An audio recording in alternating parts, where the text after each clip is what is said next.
see by the dawn's early light what so proudly we hailed at the twilight's last gleaming, whose broad stripes and bright stars through the perilous fight over the ramparts we watched were so gallantly streaming, and the rockets' red glare, the bombs bursting in air, gave proof through the night that our flag was still there.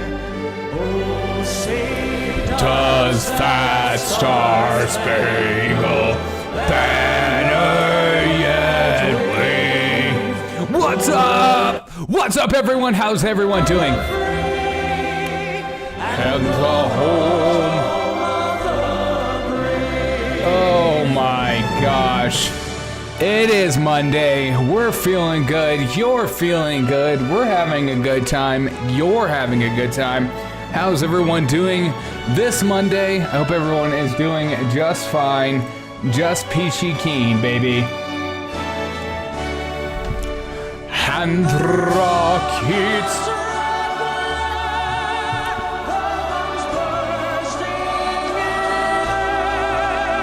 K-poo. I did. I turned on live chat before it got started. I turned on live chat before we got started. I appreciate you. Banner yet subscribe.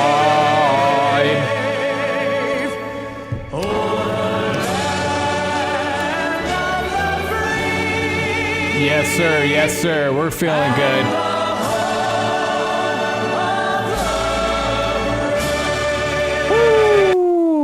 This is the Derek Go Show. Welcome to the revolution.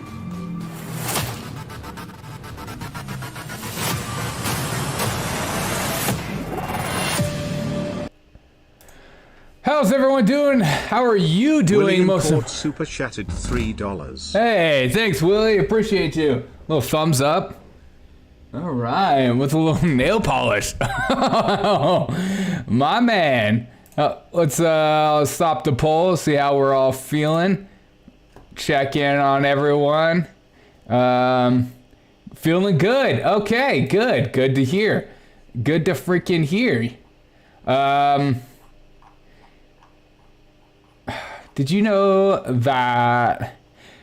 I appreciate that, Willie. It means a lot. Don't forget, got the super chat up. I got the live chat on. It's Monday. It's freaking Monday. We made it. We made it to the end, at the beginning of this week. The end. God, maybe I'm having a case of the Mondays. Make sure to drink your Zimas, because this is the best time in the world to drink a Zima. TJF, hats off to the graphics department. Thank you so much. I didn't do Kevin McCarthy's head very well. That's my only critique on myself, and I look ridiculous, obviously. But FTX, man, I'm hoping everyone knew exactly what was going on. There has been a murder in the South, in Savannah. There's been a murder that Ivanka Trump cut out Donald Trump Jr.'s fiance, Kimberly Guilfoyle, on the wedding day. I am flabbergasted. I am up in arms about that idea. Just the mere thought that she would cut out, in this picture, Kimberly Guilfoyle from the picture. Is that a precursor for what is to come? Is there going to be a divorce? Is Kimberly Guilfoyle going to finally get together with Tom Brady? Why did she cut her out? Who cares? He was a Biden supporter. I pulled everything once I saw who was behind FTX. I was smart. And I got some new videos to get through for FTX as well. But let's start off with some of the sillier news. Huge news. coming out of Truth Social. You guessed it. Trump is teasing. Hopefully tomorrow we will turn out to be one of the most... Hopefully tomorrow will turn out to be one of the most important days in the history of our country.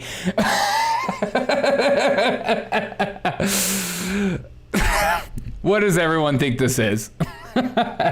Is Trump announcing he is going to finally run? Is he finally giving us what everybody has been clenching at straws, praying and hoping and seeking God, praying to God on our knees, begging and pleading that God give us Trump back? Does everyone think he's going to announce he's running tomorrow? Does anybody think anything otherwise? I'm curious. I'm deadly curious, mate. I pull this. I'm also live on Rumble, so make sure you hit that like button. Make sure you hit that Rumble button if you're watching on Rumble as well.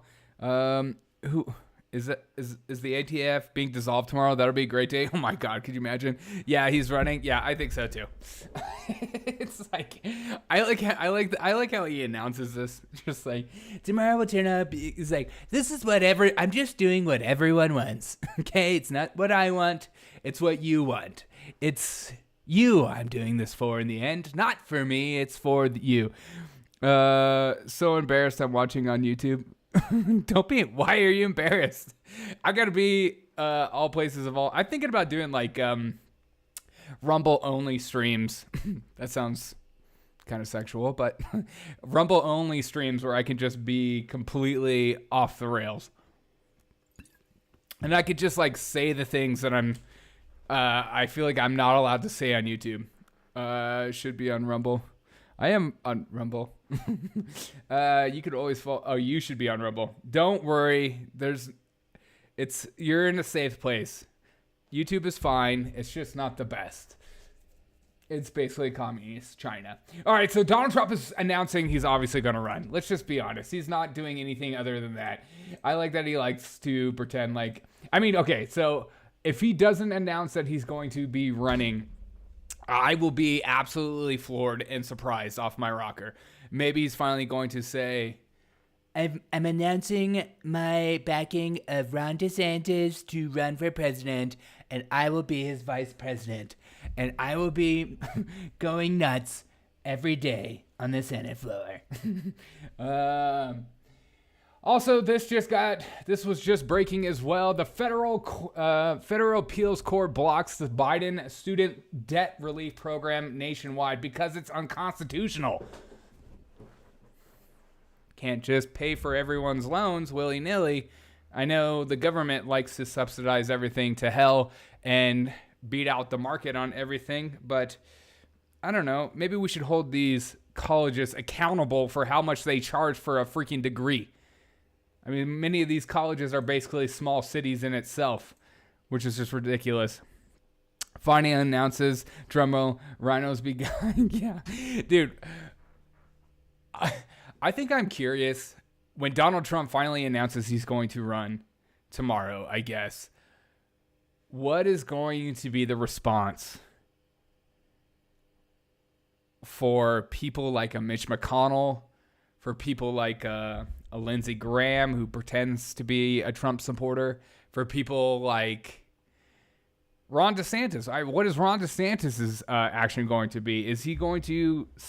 I mean, because everyone believes Ron DeSantis is going to run at some point, obviously, but even more so in 2024. So it begs the question, what is going to be the response of DeSantis? Will that be his cue to be like, you know what, I'm not going to run because it's not going to be worth it? Twitter is going to be fire. Yeah, it's going to be nuts. The meme lords have been waiting, are in the queues and waiting, ready to fire. For sure. And speaking of Twitter, this just broke not too long ago, just like an hour ago. This story is probably one of the funniest stories I've seen in a while. And And it's almost too good to be true. Twitter employee gets fired on Twitter by Twitter boss Elon Musk. And this is exactly how it happened, okay? it's like a life in two parts, if you will. Eric Fafner, hot take he puts underneath. I've spent 6 years working on Twitter for Android and can say this is wrong. What is he saying it's wrong? Well, Elon Musk put out a tweet yesterday saying, by the way, I would like to apologize for Twitter for being super slow in many countries. The app is doing less than 1,000 poorly batched RP thieves just to render a home timeline. Which you might be asking, what the freak is an RPC? Your guess is as good as mine. Obviously, it's slow. It's a slow load up time. And then Moneyed Nerd Techie says, I've been a developer for 20 years. And I can tell you that as the domain expert here, you should probably inform your boss privately. Twitter isn't Slack. It's not an email chain back and forth with your boss. It's not a text message. It's out in the open for everyone to see. But I guess if you're a social justice war and you want to make Elon Musk look like a piece of crap, here's how you do it. And then he continued to say, trying to one-up him in public while he is trying to learn and be helpful makes you look like a spiteful, self-serving developer. And then this is where it gets hilarious. So you have this, and you have that guy responding like, "Hey, bro, not a good idea. You should probably leave this one alone." Or maybe, text your boss and let him know what's going on. And then Eric responds and says, maybe he should ask questions privately. Maybe using Slack or email. I don't know. It's on Elon. And then at Elon Musk, with this kind of attitude, you probably won't be the guy... don't want to be the guy on your team. And then he writes back, he's fired. RPC is remote procedure call, whatever that means. Oh, thanks for looking that up. But Elon Musk, what a way to be fired. I think it'd be funnier if he's not fired and he just starts freaking out and he's like, what the heck, dude? This is how you announce. But I almost think it's almost funnier that this is how you find out you're fired. You call your boss out in public on Twitter, a platform in which he owns, and then he fires you via Twitter. It's almost a beautiful story.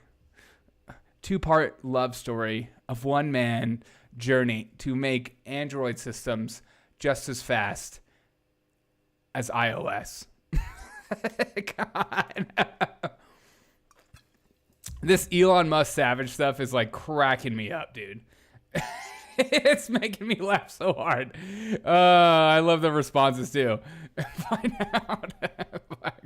Find out. Get wrecked. Eric should probably apply for a Pfizer marketing department. Your San Diegan of the Year award for mass injections will look mighty fine on your resume. What? Sometimes I'm reading some of this stuff, I'm like, I have no idea. Is this English? Elon, not gonna see this, bro. Yeah, I know. I'm sure when the guy tweeted at the beginning, he was just like, there's no way Elon will see this.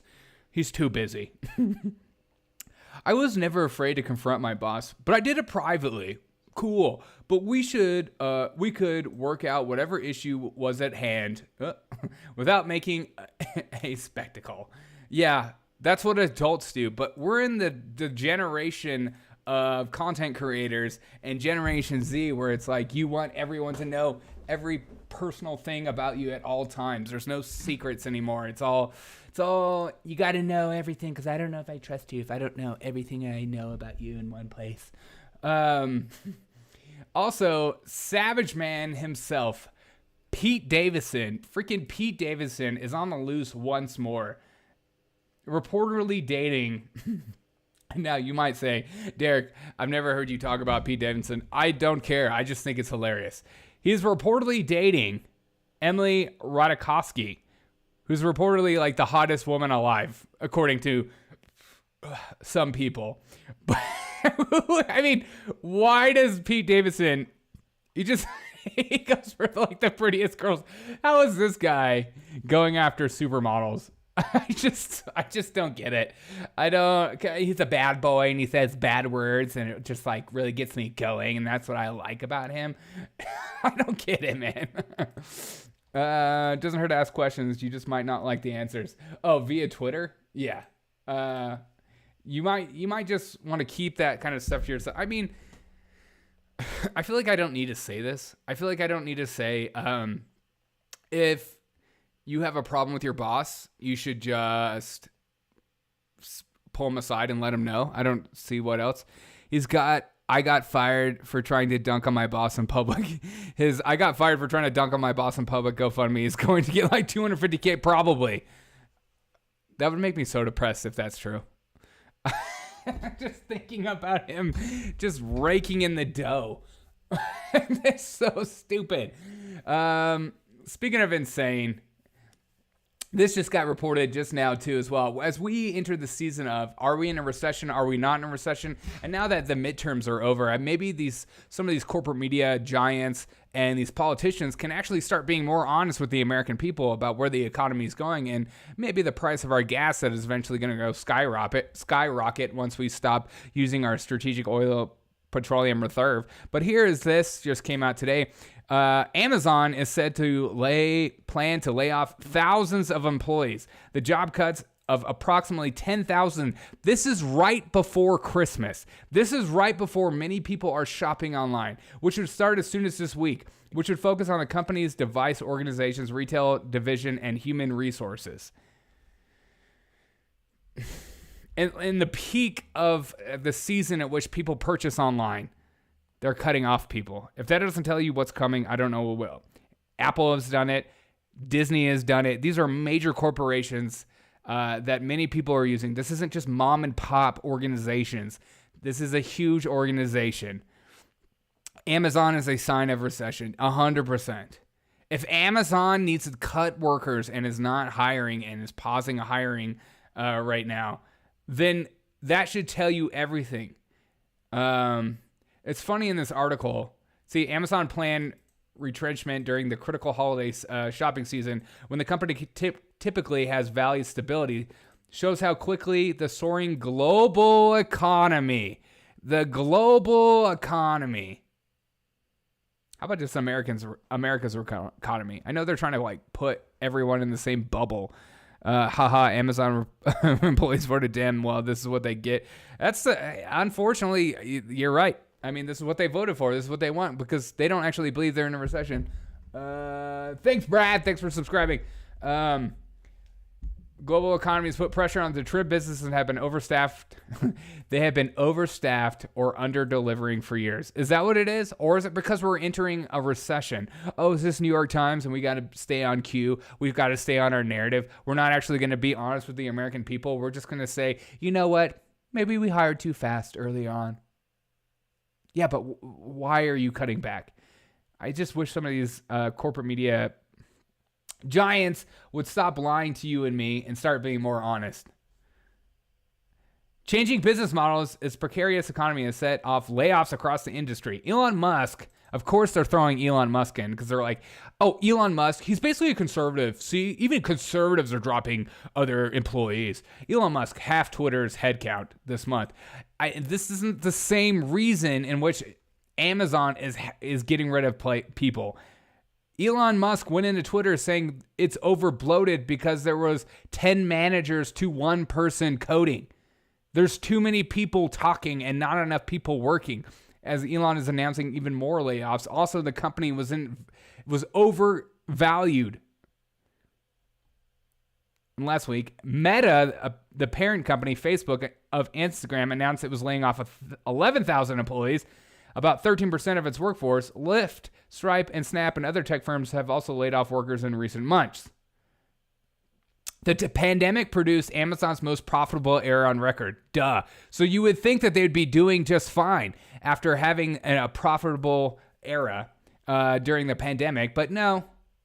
Because we're entering a recession, because energy prices are about to skyrocket, thus making everything else more expensive. People just like, everyone tries to make it a global thing. Yes, well, this is what happens when the global initiative starts to get rid of fossil fuels and they want to go more green. Yes, it's a global inflation because they've done it to their people themselves due to laws and red tape laws, like what they've done to the farmers as well. Elon voted Dem just until now. He's an oligarch or wannabe oligarch, not a conservative. Yeah, I would never call Elon a conservative whatsoever. Killer Gisele, we're not in a recession. We're in a dying flat debt-based monetary system. Yeah, fiat debt-based monetary system. It's whatever it is, whatever you want to call it. Everything is more expensive and the economy is busted. And it's about to get worse. And people, especially after the elections are over, Bezos needs the extra money to fuel his big blue rocket ship. Yeah, 100%. But it's crazy that when I read these articles about inflation or people cutting jobs and stuff like that, there's nothing about the government. There's nothing about what the government's response or the government's involvement in any of the reason in which some of these companies are starting to lay off people. You never see that. It's just right in front of them, but they don't want to admit it. Things need to get worse before the Dems, so they feel the pain. Yes. Once they are hurt from their choice to vote, they will reconsider voting Democrat.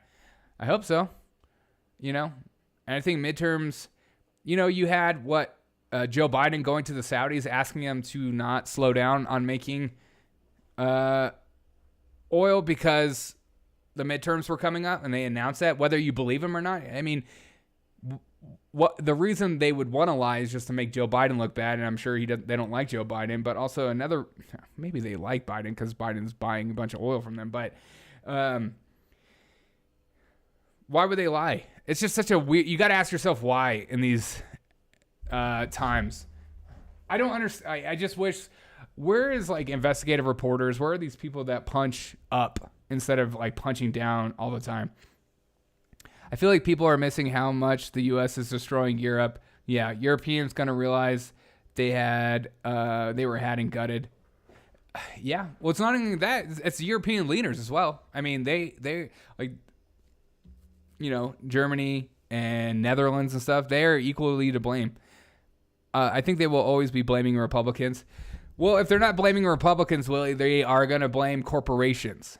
And they'll just say, this is a way of corporations to enlarge their bank accounts and become richer and make sure they get their quarterly bonuses and stuff.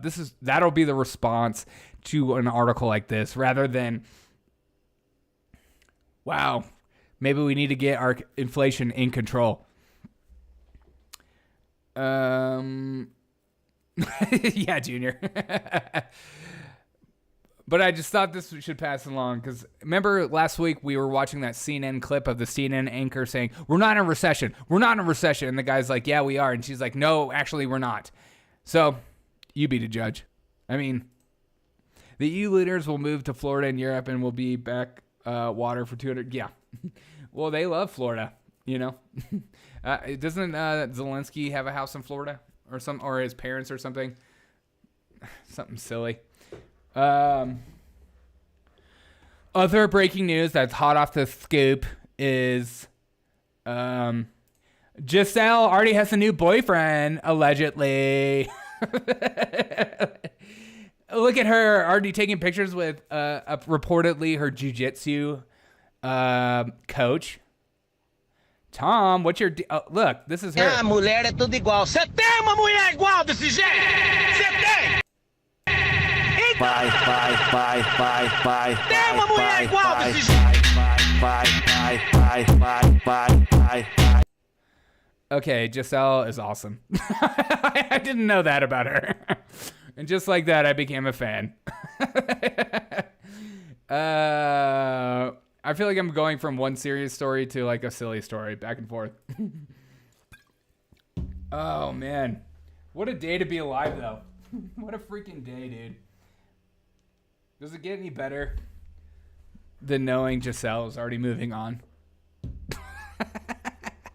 It's stupid. All right. Jay Leno apparently also. You just want to see the lady to see. Oh wait, you just wait to see the lady Tom gets. Oh, I know. He's a superstar. She's the aging one. Yeah. Tom Brady is gonna do just fine. He's gonna be just fine. I don't think there's gonna be anything wrong with Tom Brady and his new announcement of being married to the 23-year-old that he's probably going to find or something. I don't know how you upgrade from Gisele, but he's gonna do it. Jay Leno is hospitalized right now. Jay Leno has been hospitalized in a very serious injuries after the car erupts in flames. Freaking insane.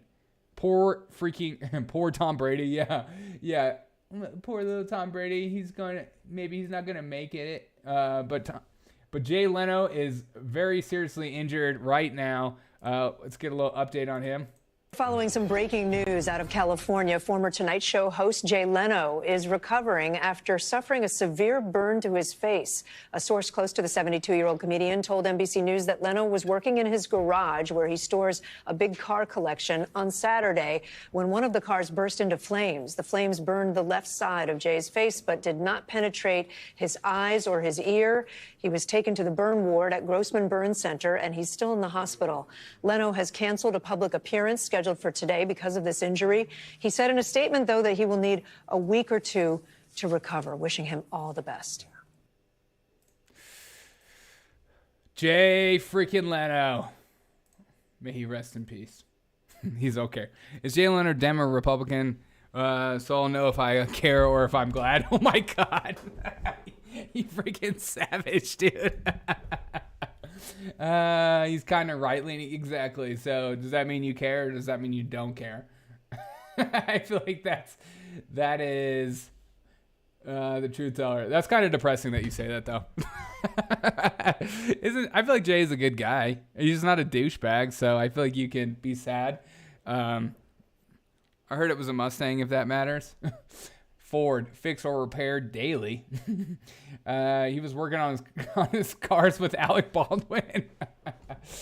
Did you see where Alec Baldwin's like suing the people on the set? What a douche. I mean, of course he's going to do that, but why can't you just not be a douche? Why don't you do this? Easy there, Derek. Oh, my bad. Sorry. Speaking of easy there. Apparently, did anybody watch SNL this weekend with Dave Chappelle? According to People magazine, people are pissed about his monologue, which I thought was hilarious. I wonder if there's anything funny about this. Dave Chappelle's 15-minute opening monologue on Saturday Night Live this weekend is being criticized for perpetuating anti-Semitism.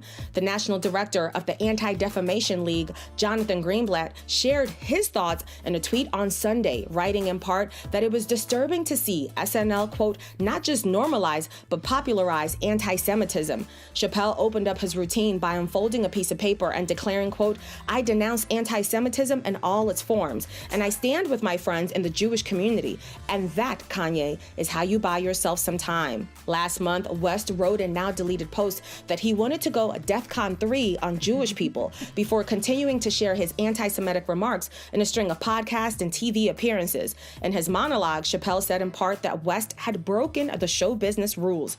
He also dug into stereotypes that, quote, Jews run show business, before adding, it shouldn't be this scary to talk about anything. It's making my job incredibly difficult. And to be honest with you, man, who are these people? I have no idea. But you're supposed to be up in arms about everything, aren't you? And also, his monologue was hilarious. It was one of the better monologues I've seen on SNL in a very long time. These people, like, take a joke, and then they create an entire narrative. A 15-minute intro, I guess they know the writers are not why people watch now. Yes. There was less skits on this last SNL show, obviously because the writers boycotted him. I mean, I don't know that for sure. That's the reason why he did a 15-minute opening monologue, but one can only assume that is why. Dave is so overrated. Just listen to his act. It's laughless. He's a political comedian, super cringe. Junior, I'm sorry. You're going to take an L on that one. Are you calling Dave Chappelle overrated?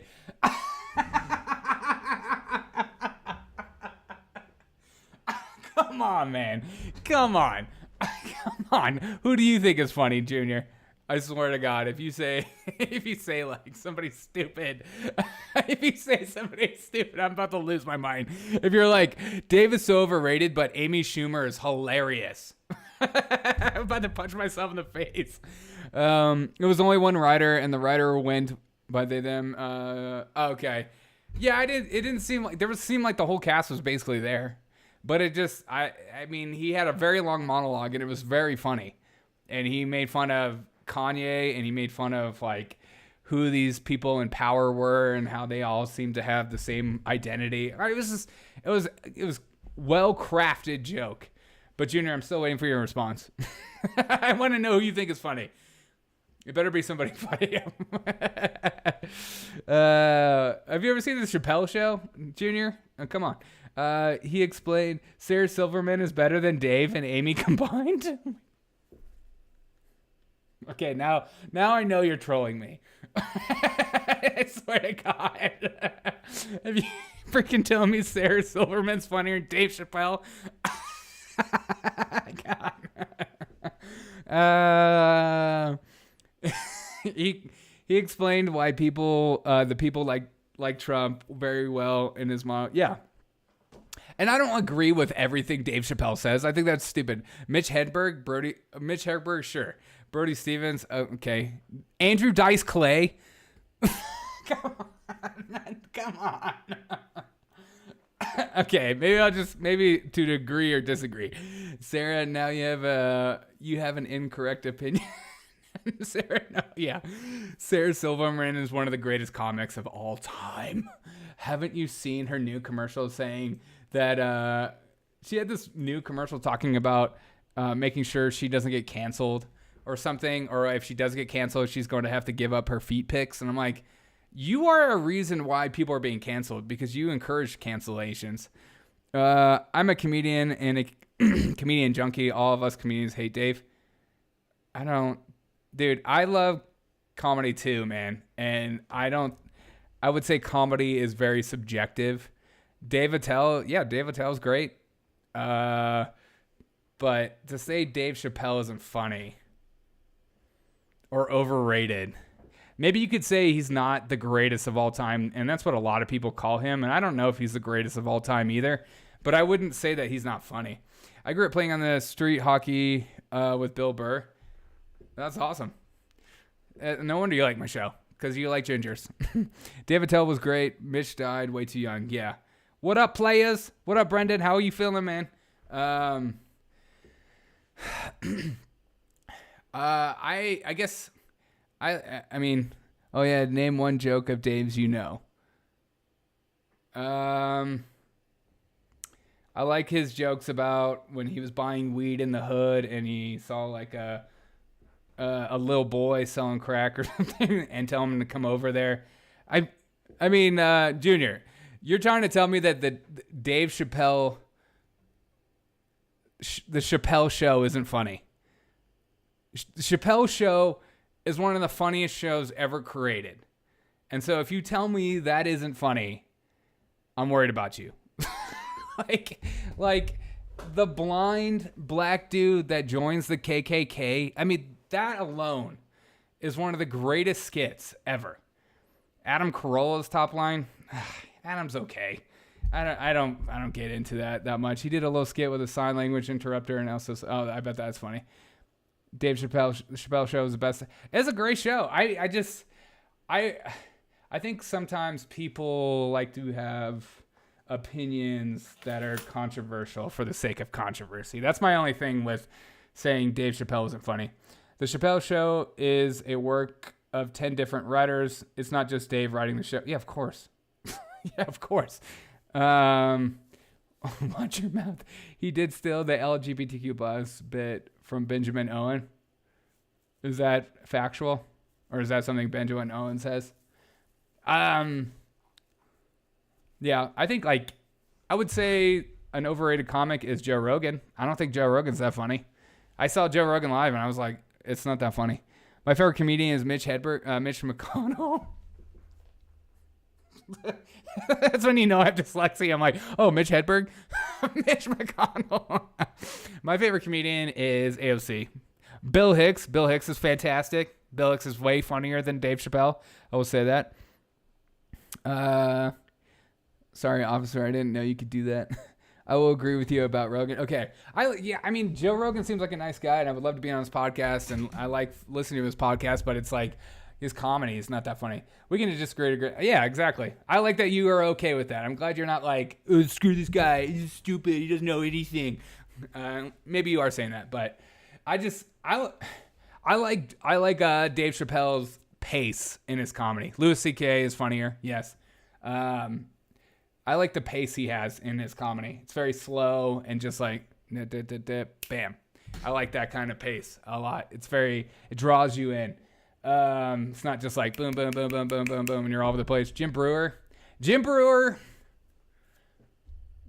a comedian, yes, but he's also a showman.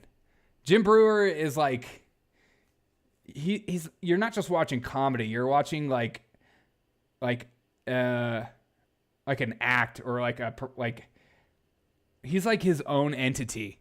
You can't compare a Jim Brewer to like a Mitch Hedberg or a Louis C.K. or something. He's just another man. I made a documentary about Bill Hicks on my other channel. And then the fact that he's Alex Jones.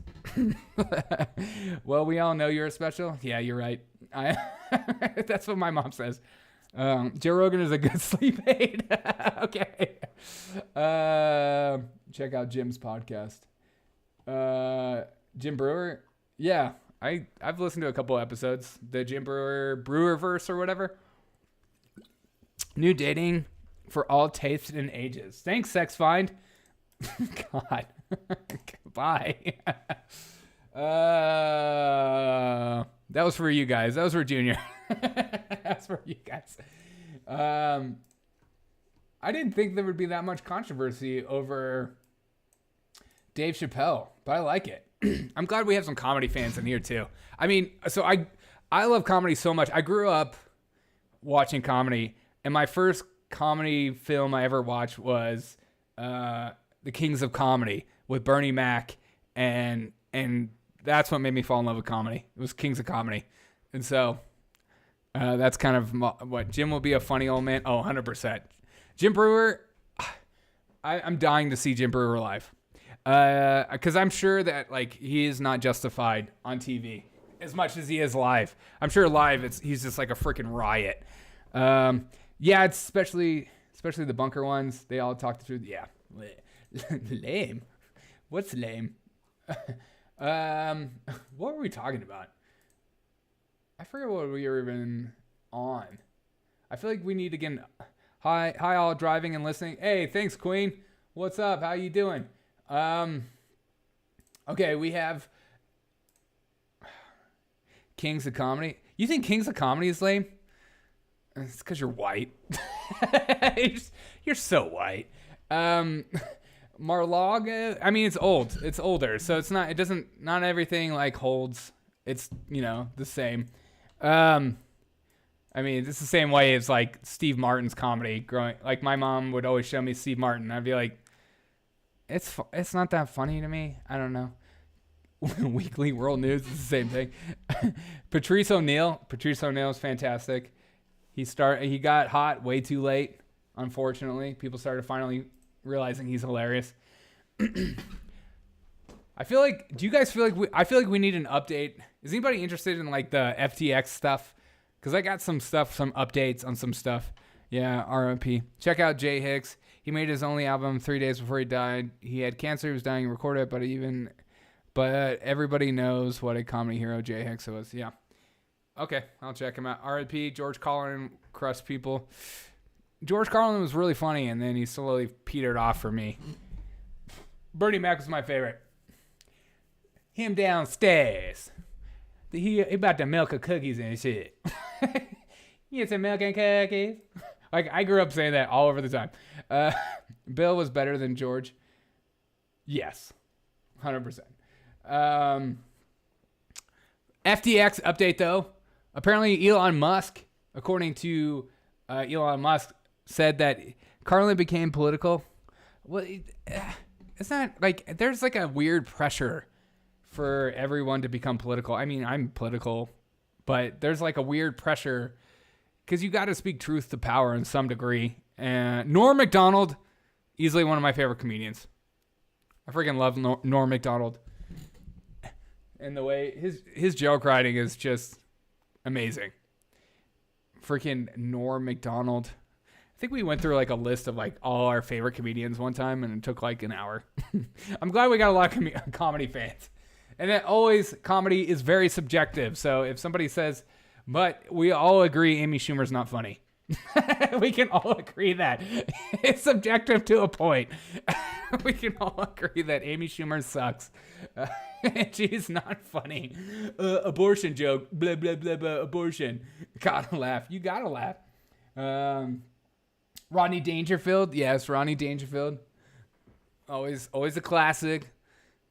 Always talking about his wife. As a comedian, once you become political, you have failed as a comedian. What do you mean by that? Like Jim Breuer's has a lot of politics. Well, there's a lot of comedians with politics. Politics is like, it's almost everything, you know? Politics isn't everything. But I can understand what you mean, but like you kind of have to speak to the human existence. The human experience is what I'm looking for. You speak to the human experience when you write jokes more than just like purely talking about Trump is bad, Biden's bad, and all that stuff. Yes, correct. We can agree on that. Okay, Weekly World News. I have something set up for Weekly World News, Massa. Just like, shut up. Mitch Hedberg wasn't political, and he's a legend. Yeah, well, you got to find your lane. You know, some people's lane is politics, and some people's lane isn't. As long as you're funny, you don't have to like tell people you're funny because they'll tell you themselves. But if you have to tell people like, hey, I'm a comedian, I'm funny, then you're not funny. So not anymore. The left is trying to censor and control speech. Yeah, not as much. Yes, it's very prevalent online, but I would say in like some of the like open mics, comedy, underground places, I would say no. We need to go on a tax strike. I'm here for that. I am totally here for that. If we all band together and decide to not pay taxes at the same time, maybe we can actually accomplish some stuff. Can I get an amen? Ha! An amen. You're funny. Naturally, you should do stand. I've written some jokes. I write about my life, and I'm just, to be honest, I'm a wuss. I'm scared, and I like to go to bed on time. I need to do stand up. It's been on my list of like things to do. Like every New Year's Eve, I just write, I need to do stand up, and then I just don't do it.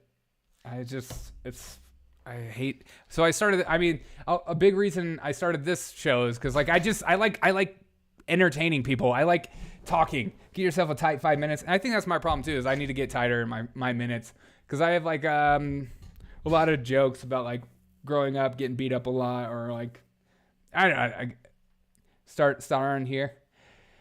I feel like you can't do stand up on live shows like this because you can't hear an audience and you can't feel the emotion of everyone listening.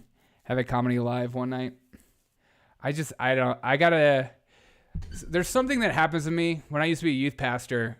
The minute I get on stage and get a microphone in my hand, I become like somebody else. And it's almost like I disassociate from everything that's going on in my life and I become somebody else. So when I'm home and no one can see me and no one can hear me and it's just me and you and I'm staring at my phone that's my camera and I have a microphone right here, the energy isn't the same. So I feel like if I do stand up, I will start recording it and putting it on here though, for sure. We're already laughing at you. I mean, Matthew, fucking man. I know. You can laugh at me and laugh with me. I don't care. I know I'm not everybody's cup of tea. You were a youth pastor? Yeah, I was a youth pastor for like on and off for a few years.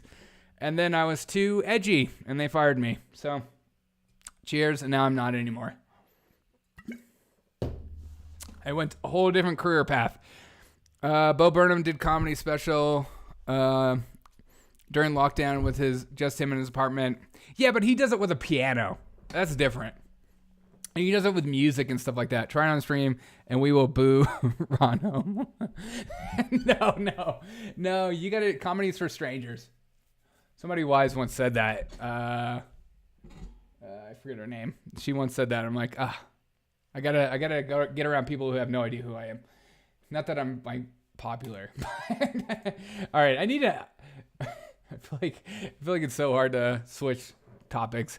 So I have a few things queued up when it comes to the FTX guy right now. The FTX guy is one of the biggest douchebags right now all over the internet. And yes, he was one of the largest donors. He was trying to be George Soros 2.0. Who's been to the cookie store in NYC? Not me. I've never even been to New York. FTX's CEO is seeking to sell his $400 million mansion to cover his $30 billion fraud, asking for the comment he responded to. This is the FTX's CEO's house. This is like one picture. He was altruistic fake, yes. I mean, what a piece of... look at this house. One of the largest donors. And there's like information, like no one is really going after him. Why? And why is no one going after him? Why do I think no one's going after him? Because if we actually get down to the bottom of this, we're going to find out some real shit. And people don't like to actually uncover that kind of stuff because it gets a little stanky. And people will get in real trouble over this bull crap. So I have a few things lined up. I have this lined up, and apparently it gets so much worse. So this is like you guys, and I'll let you guys choose who you want to listen to for this show. Sorry, I do stand up. I always start with, "Hi, my name is John, and I'm an asshole when I drink." Is that really how you start out? Wait, are you an asshole when you drink?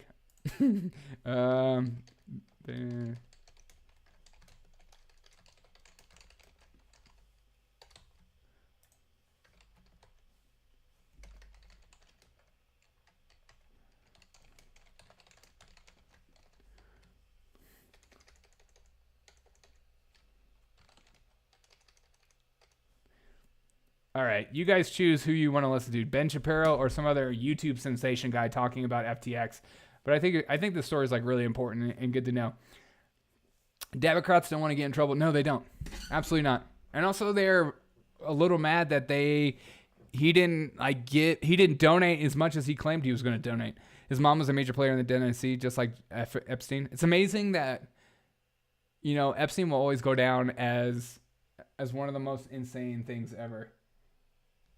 That we will never get down to the bottom of this. His mentor is Gary Gensler. He's the head of the SEC. Yes, just like his mom was a major player. The people that cannot be named always, and that's the biggest problem too. That's why he's not gonna get in trouble like he should, because if we actually get down to the bottom of it, I'm cleaning my butt on that jacuzzi.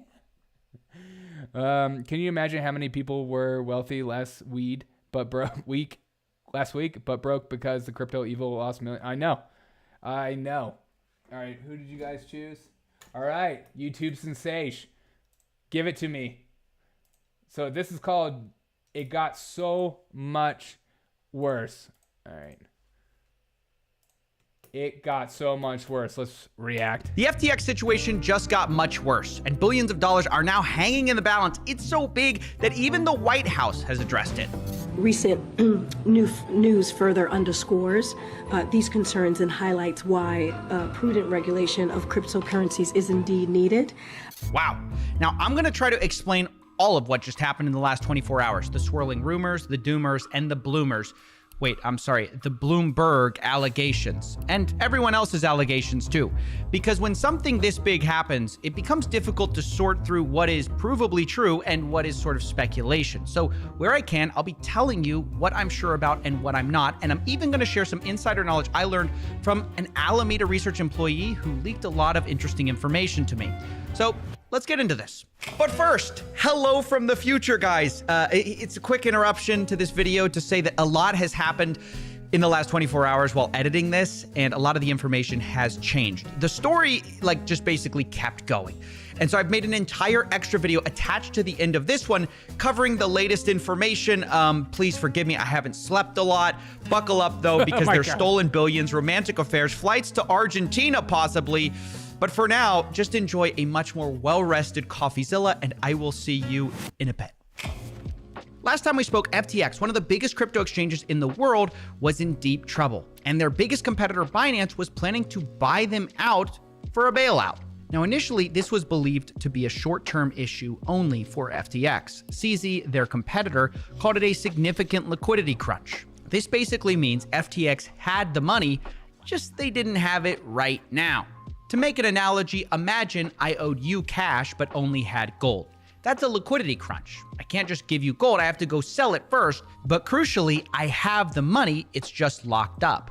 Now, depending on how hard it is to immediately sell, this small issue can turn into a very big one, which FTX figured out when $5 billion in withdrawals came in one day, and they just didn't have the money. And so that's what this buyout was all about. Binance stepped in and said, hey, we'll cover their short-term issue in exchange for buying out their long-term assets for pennies on the dollar, which is a pretty brilliant move when you consider that Binance's CEO kind of caused the whole problem in the first place. Which, if you want to know more about that, you can go watch our last video. However, I told you guys in that video that this buyout No, you can give the gold. I will exchange it all on my own. Exactly.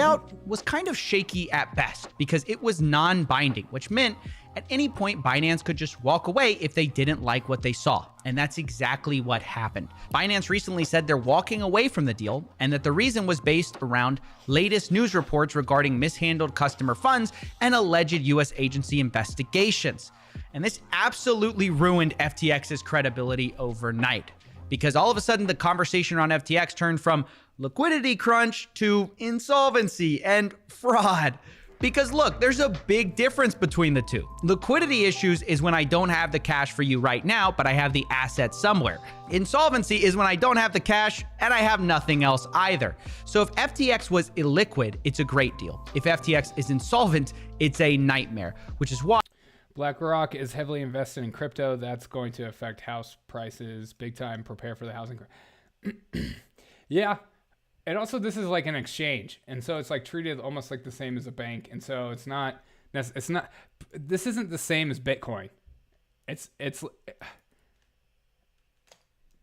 why a lot of people thought Binance backed out of the deal, with both Bloomberg and the Wall Street Journal reporting a multi-billion-dollar shortfall. Now, Binance responded to this saying that the issues are beyond our control or ability to help. And this is very bad news for FTX. It's bad news for all of crypto because your average investor is the Phillies lost, so we're not going into recession. Exactly. About to get wrecked. Not only that, the CEO, Sam Bankman-Fried, may be in a lot of trouble because it turns out he was lying to everyone. If crypto starts getting heavily regulated, then what advantages would you have to be investing in it? Exactly. And that's kind of like the conspiracy of this whole thing, is like, because he was a Democrat, because he pretended to be against centralization, but at the same time was for centralization. And it's kind of the reason why he was able to fraud everyone, because you can't do that with Bitcoin. Because Bitcoin is just something like I give money into. It's not some person in control of it, just like taking it. So it's totally different. But people are using this as an excuse to bring about more regulations, of course, because always use, an emergency or something that makes people freak out in order for you to grab more power. Everyone, when he said that FTX is fine and that FTX had funds to cover all client holdings. He said this basically minutes before disaster. Now, he has since deleted those tweets, which might be a good idea because they probably are criminal. But we'll get back to that in a second, because first, I want to go back to Binance's earlier statement about mishandled customer funds.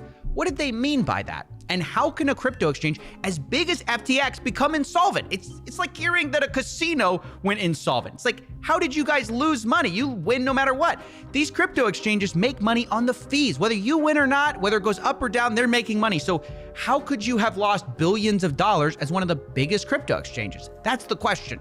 And this is where Alameda Research comes in. So as a quick explanation, SBF's empire is actually incredibly complicated.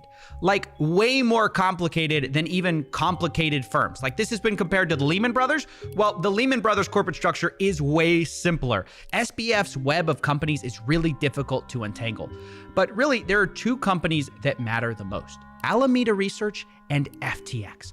FTX is the crypto exchange we've talked about, and Alameda Research is a small trading firm. Now, these two companies, though they're technically distinct entities, have always been sort of unusually close. Some have speculated unethically. The guy in the video has a body.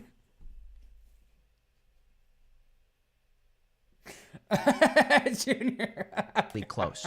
But their CEO claims that indeed they are separate entities. But with FTX seemingly becoming insolvent, that relationship is now under scrutiny. And it turns out they may have shared I think his desk is too big for him. I think that's what's happening. more than an office. They may have shared information and also been sharing client funds. And this is where this whole mishandled client funds allegation comes in, because FTX told users that their digital assets belong to them and wouldn't be traded. It's explicitly laid out in their terms of service. Quote, you control the digital assets in your account. FTX Trading does not represent or treat digital assets in users' accounts as belonging to FTX Trading.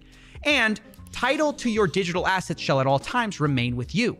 But turns out this wasn't the case at all, because according to an Alameda Research employee who came to me anonymously, apparently they had more access to FTX than previously disclosed. In fact, not only did they have access to FTX's back end, they managed withdrawals for FTX and had a giant line of credit that they could draw on, which seems like partially may have been users' funds. Something that Joe Rogan should hang out with this guy. He would make Joe Rogan look huge.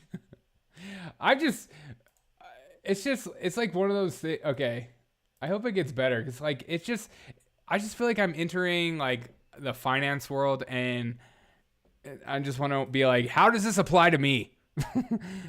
Joe Rogan would make this guy look huge. The guy you see next to me is the most generous billionaire in the world. Well, I guess that was a lie. But we still kind of have to answer the final question to all of this, which is that it seems like obviously they're insolvent, but how much of it is insolvency versus liquidity squeeze?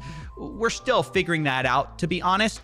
SBF, even after making a thread today admitting that he effed up and he should have done better, still claims that FTX has assets that are higher than their clients' deposits, basically saying they are solvent still, kind of.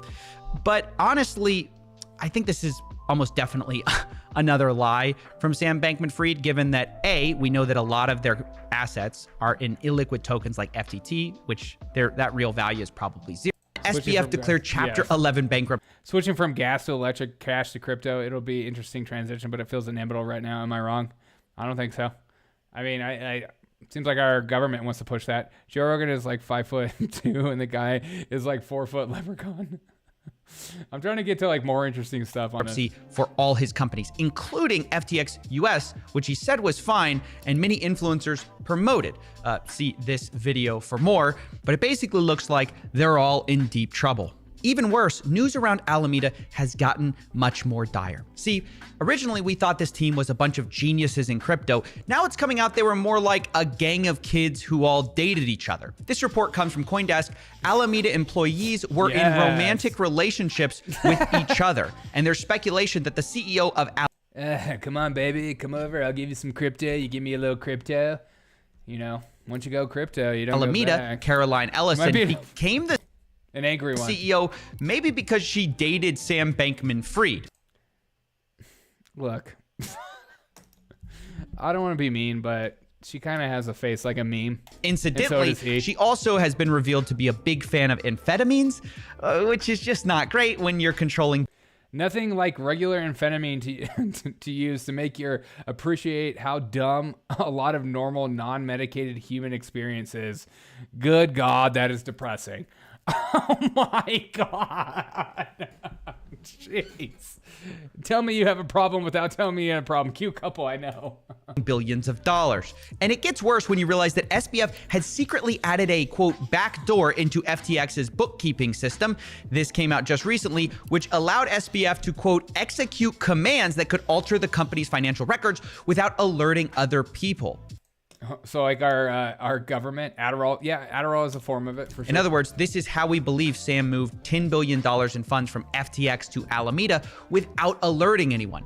Later, it was reported that among this $10 billion, some of it also went missing from even Alameda, with Reuters reporting that $1 to $2 billion are unaccounted for, even among Alameda's assets.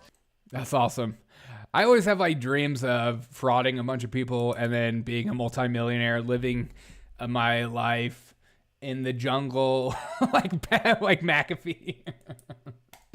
Which again, it just all looks so bad for SBF. And from here, things spiral even worse, because once the dust started settling, you know, we thought, okay, we're going to get a clearer picture now that they're entering bankruptcy. But then they suddenly got hacked in addition to everything. On Telegram, their admin says, FTX has been hacked. All funds seem to be gone. FTX apps are malware. Delete them. This is just insane. How could this happen? CoinDesk reported that the hacker got out $600 million. And I have to tell you that some numbers are slightly less than that. 400 million from Slow Mist, for example. And this hack is... what did it say? $417 million stolen and hack being traced. So we don't know the full story right now, but it's a lot of money. So to state the obvious, this is very bad for FTX, and it also seems like pretty convenient timing for Sam, who has suddenly become unresponsive. So this fueled a lot of speculation. Now, Elon Musk decided to join the speculation, seeming to accuse Sam in a meme of being behind it all. He posted this: man F's 5 million people at once. Which is a pretty good one. And basically this set off a frenzy of people frantically trying to unmask the hacker, eager to make it Sam or Caroline or even their CTO, Gary. For example, some people used the GitHub activity of Gary Wang to show that he did an unusual... I can never rip off people like that. That's evil. Yeah, me neither. I'm just kidding. It just sounds... Maybe the banking system. Maybe not people, for sure. Trump's team got them and all the cheating data he needs. He will be announcing it on the 15th. I hope that's what the announcement is. What if the announcement that Trump has is about FTX and not about running for president tomorrow? Usual number of commits to his GitHub repo, basically saying he might have set up. That's what Q said? Are you for real? Oh, you're talking about something else. Okay, I thought you were talking about FTX. Okay, I hear what you're saying. This sudden hack. And he did all this a day before FTX was hacked. And this for sure is very suspicious, but we need to be careful about rushing to conclusions. For example, Mario Nawfal accused the hacker of being an inexperienced insider because some of the funds... Trump Lake is the announcement. If she loses... that could be an obvious W. Were traced back to Kraken. And so people thought the mystery was solved when a Kraken executive said, we know the identity of this user you guys pointed out. The problem is that it turned out there were actually two people who were operating at the time that this hack happened. The hacker and then the response team over at... there's infinite theories about how all this happened. All we know is that FTX is massively in debt and users are unlikely to get their funds back because they sent a lot of it to Alameda and seem to have lost it somehow. Again, that's another video I've watched where I haven't seen anything about his affiliations with the Democratic Party whatsoever. I'm curious if Ben Shapiro even brings it up. I'll give him like 2 minutes. If we're just going to talk about Binance and frauding people, we all get that. It's the other part of it that makes no sense and it gets weird. About how they laundered money. The Boebert situation in Colorado has me scratching my head. I don't understand what's going on with Boebert. The story of Sam Bankman-Fried and FTX is really a story not just about capitalist excesses, but about corporatist excesses. It's about the fact that when there is an impression that government is going to back... Sounds like another Enron. Yeah, it kind of does. ...your play, people are willing to give you enormous sums of money. And how people who are involved in this sort of play spend extraordinary giant piles of cash on their favorite legislators. Sam Bankman-Fried, the way the media is going to play this is that Sam Bankman-Fried is a quasi-libertarian who is determined, bound and determined to avoid regulation at all costs. And finally, if we just regulate these guys, we need to have a Elizabeth Warren to crack down on Sam Bankman-Fried. There's only one problem with this particular narrative. Sam Bankman-Fried is one of the biggest Democratic donors on the block. He spent $40 million on Democrats. Thank you. This is literally the first freaking video I've heard say anything remotely about his political affiliation. It's like all these corporate media, all these people give you like 90% of the actual truth, and then they don't give you the rest. Ben is controlled ops. He only says what the masters allow him to. Hey, Ben, lose those. I'm just curious what he's going to say. In the last election cycle, in the midterm election cycle. So basically, there was an associated firm, Alameda Research, which was sort of like a hedge fund. And it turns out that Bankman-Fried was taking money from FTX, your exchange, and taking it and putting it into Alameda Research, which was run, as it turns out, by Sam Bankman-Fried's girlfriend. Okay, then that money was being used in Alameda Research to buy back into FTX via their token. Okay, so they were basically using your money to hold up their own stock price, was essentially what they're doing. They're using your money to hold up the valuation of their own company. Okay, I got it, Killer. Now, as it turns out, one of the companies that had bought a big chunk of FTX Crowder did it this morning. Was it good? was a company called Binance. Okay. All right. That's enough. He's just literally going to repeat the same thing we've been listening to for like the last 15 minutes. And I don't care to hear that. I'll be living in Costa Rica like Hitler, like a boss. Yeah. What would you guys do if you frauded a bunch of people? Where would you run and hide? Would you guys go to the Bahamas? Would you go to Europe? Would you go to Russia? Maybe. How many times you could wait? Okay. Where would you go if you frauded people? I mean, obviously you wouldn't do that because you're a really nice person, but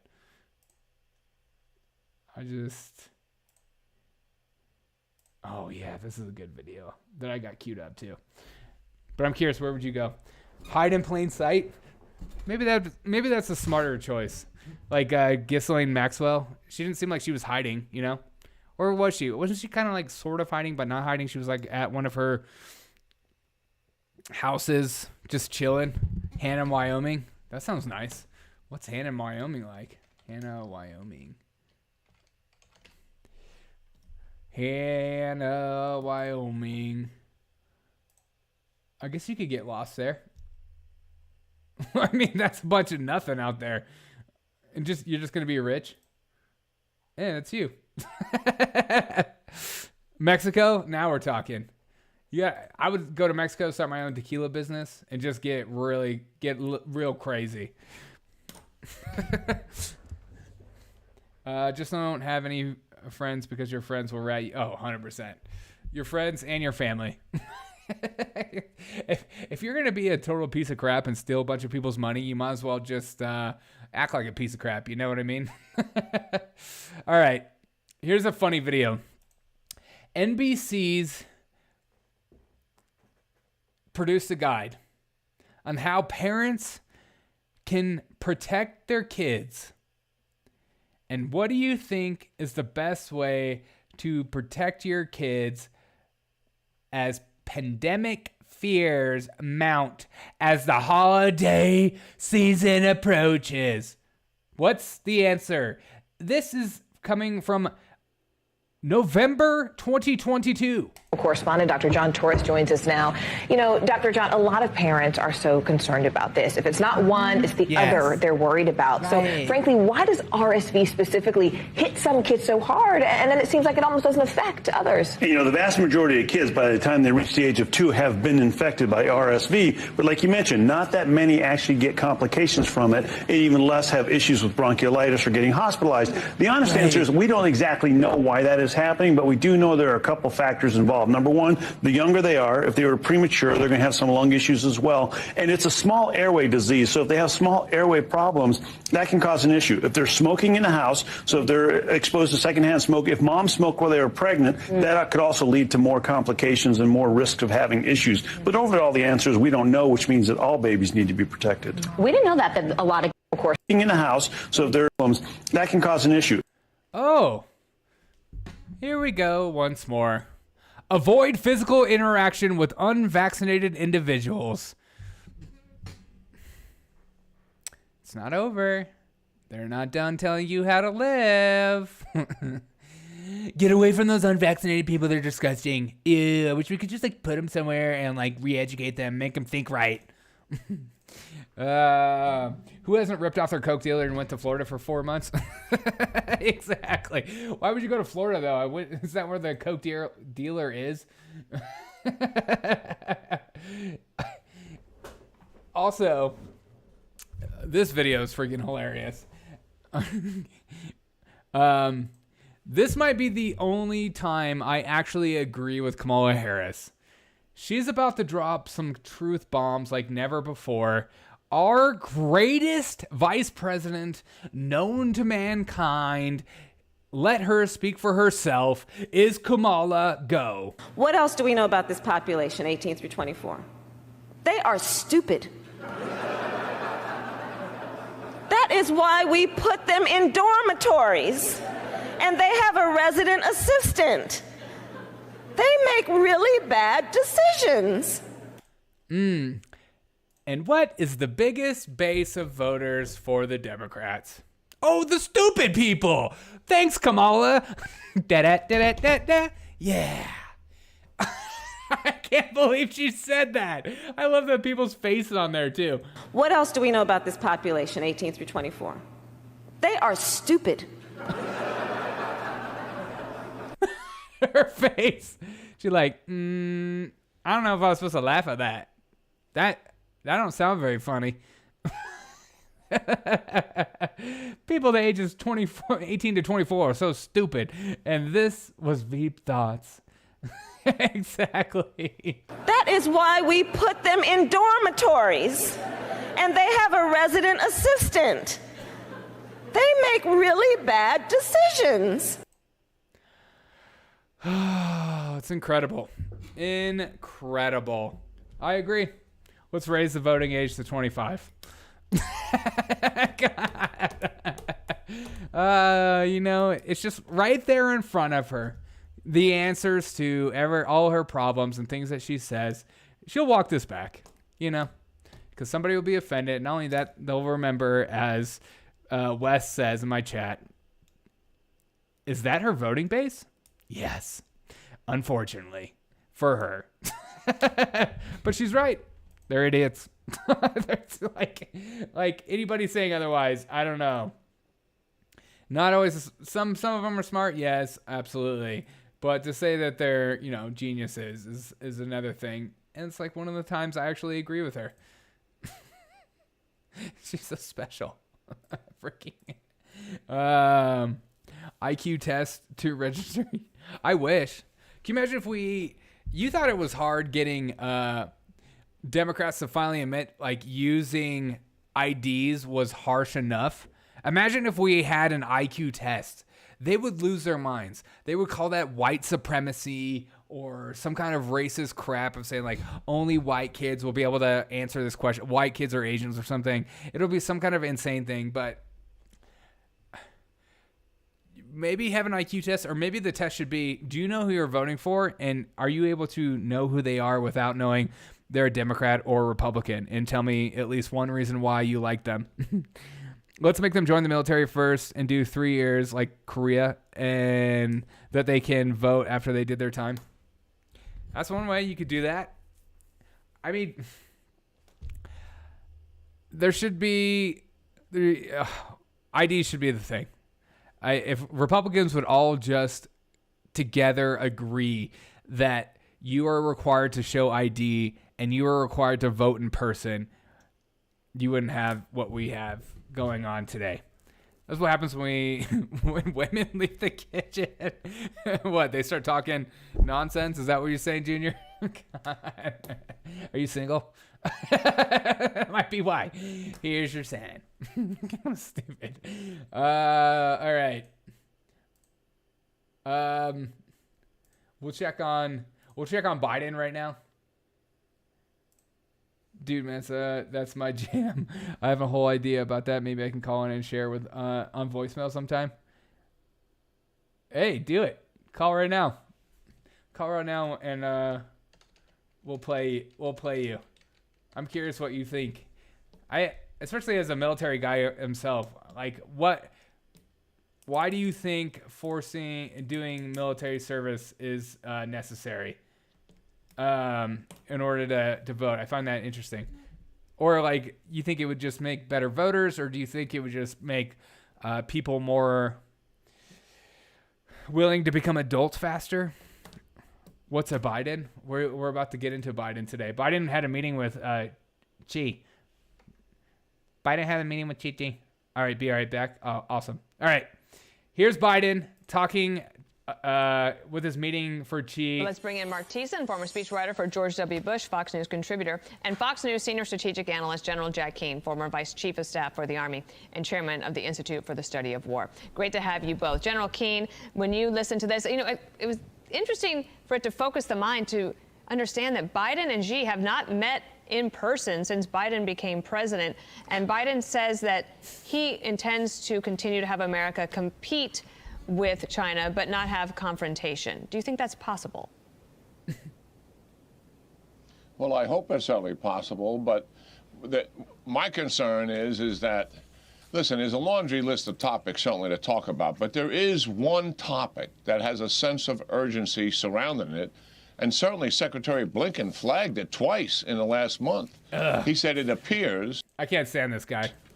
that China is moving to the left in terms of using military force to reunify Taiwan. I'm still waiting for China to attack Taiwan. I thought it would be in the anytime now. last month. We have a no way. Being in the military these days is a total disgrace. Yeah, the military ain't what it used to be, as they used to say. Talk about it. Talk about a tool to be used. That's what the military is. Nothing but tools to be used by politicians.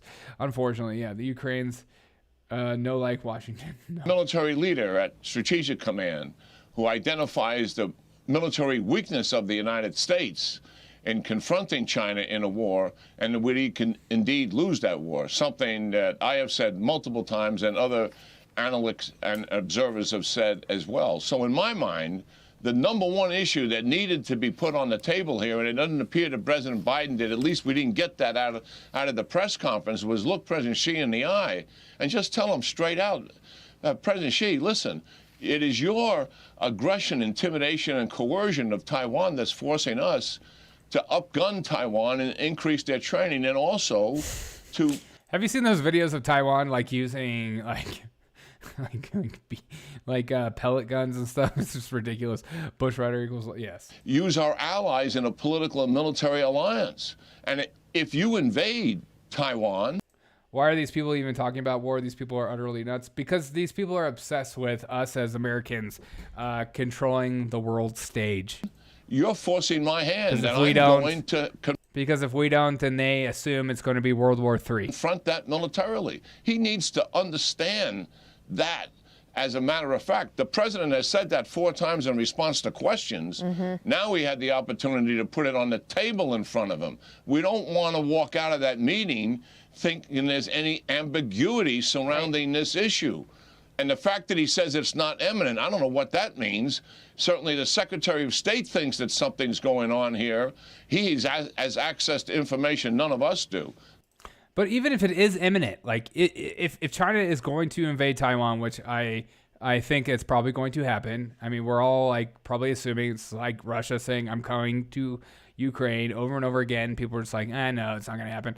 But what are we going to what do they expect us to do? Like go to war? Are you willing to fight for Taiwan? I know they have like a lot of semiconductor companies and like stuff like that, and a lot of our chips are being made, which sucks. And it's going to be even suckier because it's going to make us want to push harder to create more here, which in turn will turn out to be a good thing. But I don't know what they expect or they want in this. Why I'm over it? Yeah, me too. So that's my number one concern coming out of this meeting, that I don't believe the president put it on the table the way he... War is a lucrative industry? Yeah, especially in the midst of recession. When the economy fails, politicians like to divert your attention elsewhere. And then we'll rebuild. China already thinks it owns Taiwan. I know, it's under the one China policy. It would only have to invade to protect its own interest. There you go. You should. General, that's what they would say. Seem to be rather... And then if we went to help Taiwan, they would say, "What are you doing? It's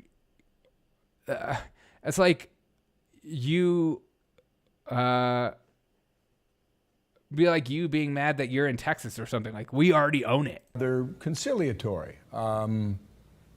Friendly, I guess you could use that word if you want. I don't know what Xi's posture would be if he were standing side by side, but this is the quote that stuck out to me.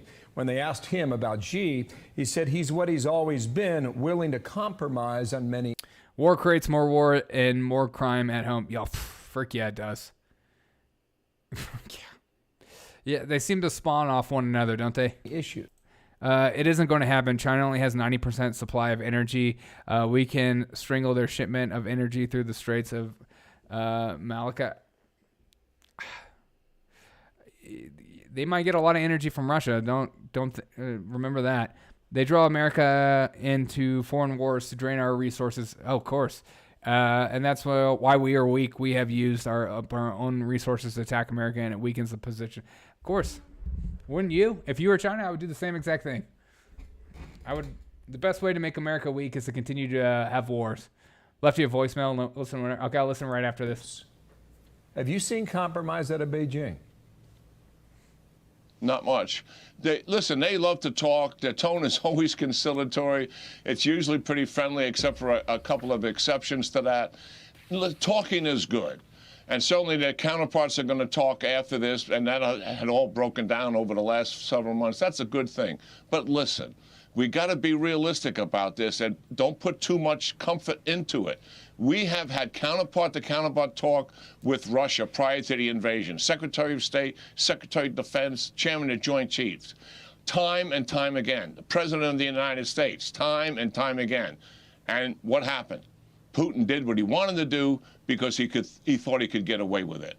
So let's not be too comforted by the talks. Do we all want that to happen? Of course we do. Mm-hmm. But the Chinese are notorious for talking their fool heads off, frankly, and then taking completely different action than what is going on at these meetings. They look very conservative. Hey, it's Will Kane. But at the same time, like, what are we supposed to do? You know? What do they expect us to do? Ridiculous. All right, we'll listen to the message from Wilson. Okay, about this will be interesting. Message from Wilson. Go, Wilson. Hey man, it's Wilson. All right, so my whole idea, it doesn't necessarily mean that you have to join the military to vote, but that could definitely be worked in there somewhere. But what I think should happen is as soon as you turn 18 years old, then you have a choice. You can either go to military basic training, and if you complete military basic training, you've earned yourself one free semester of college. And then after basic training, I mean, you can choose to either join the workforce, use that one free semester of college. If you apply yourself and get good grades, then you could put in for scholarships and grants and whatnot. Or after basic training, you could choose to stay in the military, do a full contract, and then at the end of that contract, you get full benefits just like any other soldier, including free education. I guess you could work that into if you do complete the basic training, then you have the right to vote for the rest of your life. But yeah, that's my main idea. Once you turn 18, you should have to go to basic training, at least basic training. I guess there's elitist kids out there that would opt to not go to basic training. And I guess, you could have that option too. If you have the money to pay for school, then you have the money to pay for school. But if you want a free education, that's one option that I would propose. Go to basic training, complete basic training, get one free semester. Anyway, that's just my idea. All right, later. I like that. I don't know about the college thing, because I feel like our federal government is trying to push to subsidize college so much so that we're going to end up having to pay for it through the taxpayer dollars anyways. Super low IQ on the phone, super cringe. Dude, screw you, dude. God. Why don't you call it? It shows how big of an IQ you have, tough guy. God. There's the number. The guy on the phone is a meathead military guy. He has no credibility. What? Jeez, man. God, relax. God. Don't be a dick just to be a dick, man. It's not a perfect plan, but needs swings. It makes sense to me. We already have a GI Bill that pays for college. Yeah, but the federal government doesn't. They're trying to giving student loan forgiveness. Even I know that the judge rejected it. Is a path that they want to take. They want it to be where education is free and it's completely subsidized by the government. It's always been their path. And so that's what they're going to push forward. Sounds like a good plan. I wonder how many people can make it through boot camp. Probably not a lot. I could see it like kind of making some reverence of being American. Maybe there'd be some history classes about military and the laying down your life for the other and stuff like that. But there is a part of the military that I do kind of agree with Junior, where it's like it's full of like sycophants and just like people who love the government. So there's a part of that, but there's that in all sides. It's all over the place. But serving is something that's hard and beautiful about serving at the same time, where you just like lay your life down and say, I'm going to commit like 1 year of my life to this cause. I think gives you some reverence to being American. I think people would be better off if they were more of a servant minded as opposed to entitled minded. We have a very entitled culture of just like, give it to me. I have no problem with paying for military people's education. Me neither. They serve this country. Especially war veterans. I really don't have a problem with that. The way we treat our veterans who fought in wars is ridiculous. Most of them Dems want people to go to college because that's where they get brainwashing at. Of course. Wouldn't you? I mean, it's easy. As Kamala Harris said, they're dumb. It's easy to mold dumb minds, isn't it? I wouldn't say they're dumb, but they're nervous and scared and freaking out about the world around them, and so they look to authority because it's the first time in their life that they don't experience a lot of authority, and so they have to create new communities and stuff like that. So instead of relying on stuff that helped them get through as a child, they look to new stuff, and then they become experimental. Boot camp is really a psychological test of endurance of the mind. I bet like just waking up in the morning, cleaning and making your bed that neat and making sure you're dressed properly and all that crap and making sure you're falling in line. It's just like building character more than building Democrat voters or whatever. Unintelligent is better than dumb. It is, because it tells you that there's a capacity to grow. The military dropped the boot camp requirements for everyone except males, so ladies just get a free pass. I think the male standards went down too, didn't they? At least in the Air Force. I don't think it definitely went down for females for like special forces and stuff like that. I guess I don't have good ideas. Oh well. Shut up, Wilson. Don't do that. You're fine, man. I like your idea. It's interesting. It's a good take. Everyone assumes this is the problem. Is like anyone that put forth an idea, everyone wants to critique it and just be like, it's stupid, it's dumb. And then you go, okay, what's your thought? I don't know. It's just dumb. You're like, okay, that's the problem. That's our problem, is that we're just a culture of critiquing and not offering solutions ever, and entitled and easily angered by silly things that don't necessarily affect us. The military's gone so soft it only attracts soft men. Maybe. It depends on your job, though. I don't think soft men are trying to become SEALs or Rangers.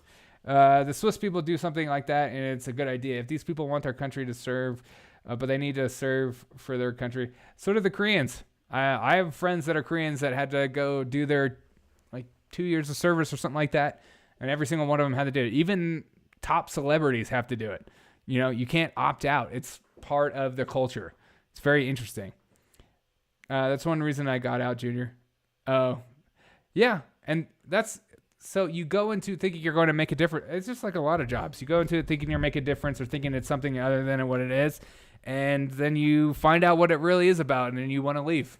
But the only way to make a change is more people willing to jump in and make a difference. If it's just this, if people stop joining, then things will never change. That famous K-pop band, yeah, BTS or something like that. All right, but speaking of the army, man, I just thought I had one day. Just a thought I had one day. You don't have to. You don't have to be sacred to your thoughts, Wilson. It's okay to have thoughts that maybe you change your mind about. It's okay. That's what my show is. my show constantly is me going through opinions, going through thoughts, going through emotions, going through ideas in my head, and sometimes it hits and sometimes it doesn't hit at all, and that's just reality of life.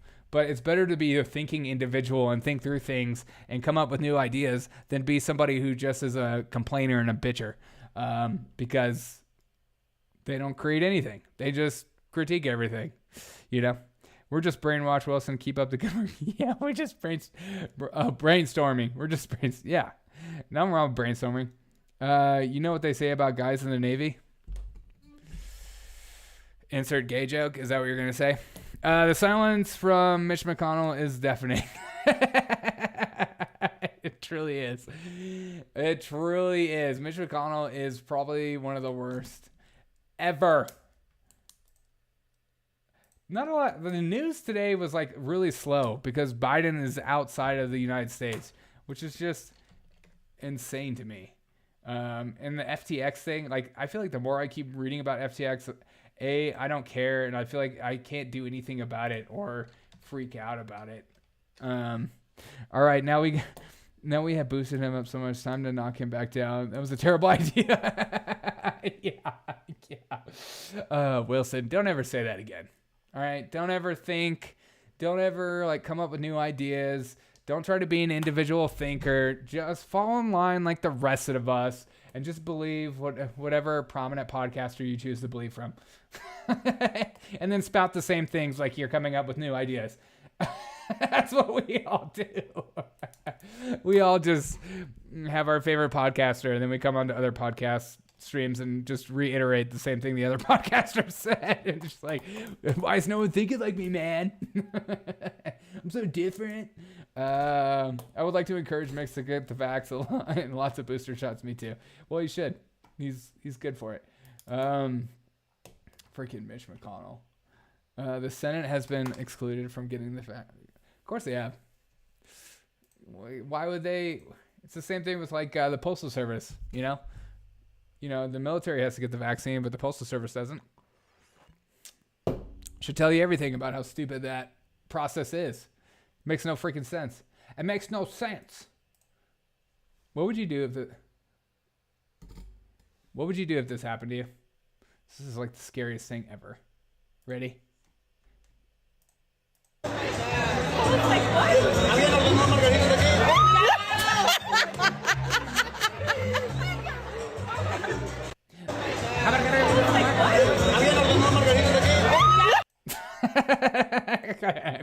I feel like I've watched that 100 times. It's made me laugh every single time. All right, I'm ready for some cringe. I'm ready for some cringe and for laughter. I don't know. I just need it. I'm ready. The Postal Service runs the country according to David Windmiller. Yeah. Well, the Postal Service is basically an arm branch of the CIA, right? MSNBC is freaking out about Donald Trump potentially running again. And of course, due to Donald Trump's announcement that he's going to announce tomorrow, obviously running for president, they're still freaking out about the idea. Put on your cringe wedge. Yeah, I will. My cringe wedge is just like far behind me. I would have to like get up. I don't want to get up. I bet Hunter's doing on the White House. Right? Hunter's doing just fine, I'm sure. But they're freaking out about Joe Biden. And of course, due to Donald Trump. And due to Donald Trump announced he's going to run for re-election, what are they talking about? They're talking about Mar-a-Lago investigation, of course. I know that he's getting a lot of pressure from Republicans to not make an announcement because it could negatively impact. Put your freaking clothes on, you bloody wanker. The Georgia runoff. But even if he announces, being a candidate for president doesn't mean that you aren't subject to the laws and that you aren't subject to being held accountable for violations of crimes that you have committed in the past. Yeah, and unless you're Joe Biden. As Joyce said, there could be exculpatory evidence, but it's highly unlikely that if there was, we wouldn't have heard it. If there was, his lawyers would have announced. So I'm assuming that there's only more evidence. That is a little cringe. We are a little cringe in here. Against him than we already know publicly. And that is 87 Yorkshire Salt Super Chatted $2.36. No. No. It's the simple things, Gaz. Thank you so much for the super chat, man. It means so much to me. Appreciate it. I thought the Dems wanted to soft on crime. Yeah, I know. Except for Donald Trump. Because Donald Trump are going to get down to the bottom of him. Already sufficient to indict. So speaking of what we know, Joyce, NBC has learned the January 6th committee's written report is going to focus on Trump's role in the insurrection. I wonder if that could be a signal to federal prosecutors. So I think that this is part of the public record and the committee's focus. And in some ways, I regret this. I wish we were going to learn more about the information that the committee gathered about how this sort of $2.36 inflation. I think, well, you're sending me pounds. Maybe that's what it is. Perfect storm of January 6th happened. What were the law enforcement failures, the intelligence failures that permitted this to happen? But I think you're right to suggest that their focus on Donald Trump is meant in many ways to signal their seriousness to the White House and to the Justice Department about just how much evidence they've compiled. We've talked a lot about the Mar-a-Lago investigation, and the evidence there seems to be fairly clear. The charges are simple. Ultimately, they're really theft charges and obstruction charges, theft of government property and trying to cover up the crime. January 6th is far more complicated. It requires a lot of evidentiary hurdles. Value added to link the former president into what we've seen, in many ways viewed as conspiracies to interfere with government functions. That's not to say that it's not doable, but it is a much more difficult case. So the committee, I think, is trying to send a message to DOJ about their level of seriousness, given what they've seen in the evidence. Jill, your sense of if Trump's going to be able to run out the clock with his lawsuit against the 1-6 committee? No, I'm not. First of all, there's now a chance that the House will be able to continue. What is her pen? What is that? Steve Menacke? Steve Menacke? I don't know what. I mean, her house is bright. Like anti-Kavanaugh protesters? Exactly. Well, it's okay to protest our Supreme Court justices, but how dare you? There's also a chance that the investigation could be transferred to the Senate, which now is going to be again in the hands of the Democrats. But I think Joyce is right. I wish that the report that is coming, assuming that they do issue it before the end of the year, was broader. When we say January 6th, it isn't the insurrection on January 6th alone that I worry about. I worry about all of the other parts of his attempt to overturn the election and to undo our democracy. His pressure on the vice president, his fake electors scheme, his pressure on state legislatures. So I think there's a Oh, and they call Alex Jones a conspiracy theorist. It's too good. I thought there was going to be more or less. I thought she was going to start talking about Donald Trump peeing on models and stuff. And like, this is serious. A lot more to it than we have talked. Are these people for real? Biden is talking about World War III. They don't care about anything Biden's doing. They're obsessed with Trump. They think Trump is like the Antichrist. Much how like a lot of people think Biden's the Antichrist. I mean, they think he is the worst thing since sliced bread. She's just making things up as she goes. Of course she is. Talked about, and we shouldn't be focused but she's only serious. on the insurrection and the violence of January 6th.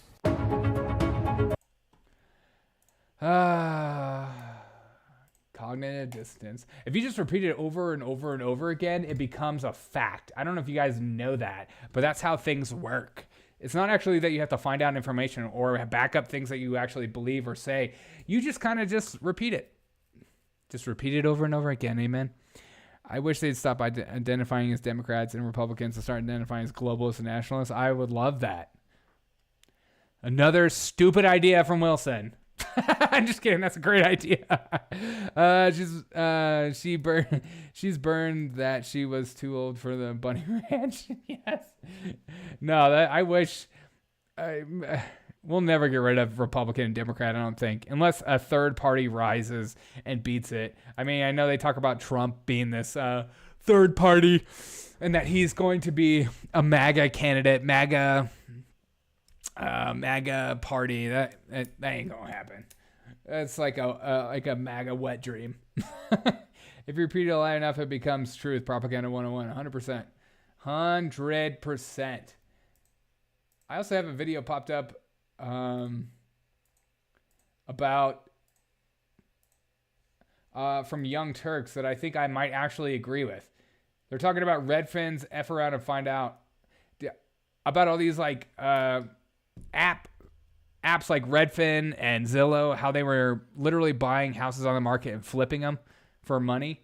And apparently a huge thing just broke. Libertarian and the Patriot Party combined to make Voltron, Ultra MAGA Voltron.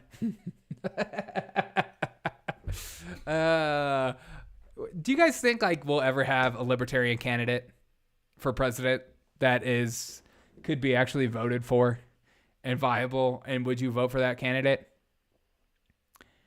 Like a real libertarian, not like libertarian light. You know what I mean?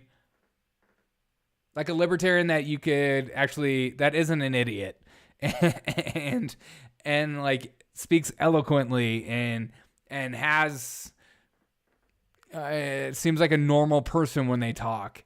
I mean, I just feel like that'll never happen. Libertarians are Democrat light. How is that even a thing? How is libertarians Democrat light? That makes no sense, Pickles. That makes no sense. What do you mean they're Democrat light? What? How so? They're like anti-government to the T. And Democrats, socialists, Democrats, they're very socialist. They like government-run programs. They think it's the answer.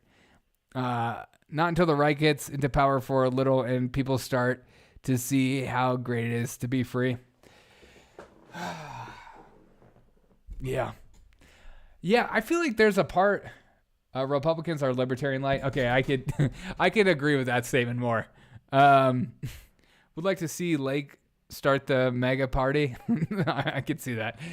I don't know. Do you feel like if Carrie Lake loses, do you think that she is going to distance herself from Trump? I wonder about that too for Carrie Lake. If she's like, the minute she gets elected, she's like, or doesn't get elected, she's like, oh, that was a mistake. I should have just ran on my own self. Because people actually liked her. Republicans are would like to look at the candidates since 2000. The libertarian ones. Yeah, they're not too impressive. Ron Johnson was okay, and then he had that whole Aleppo thing, and then people mocked him. But people mock libertarian ideas as if they're stupid.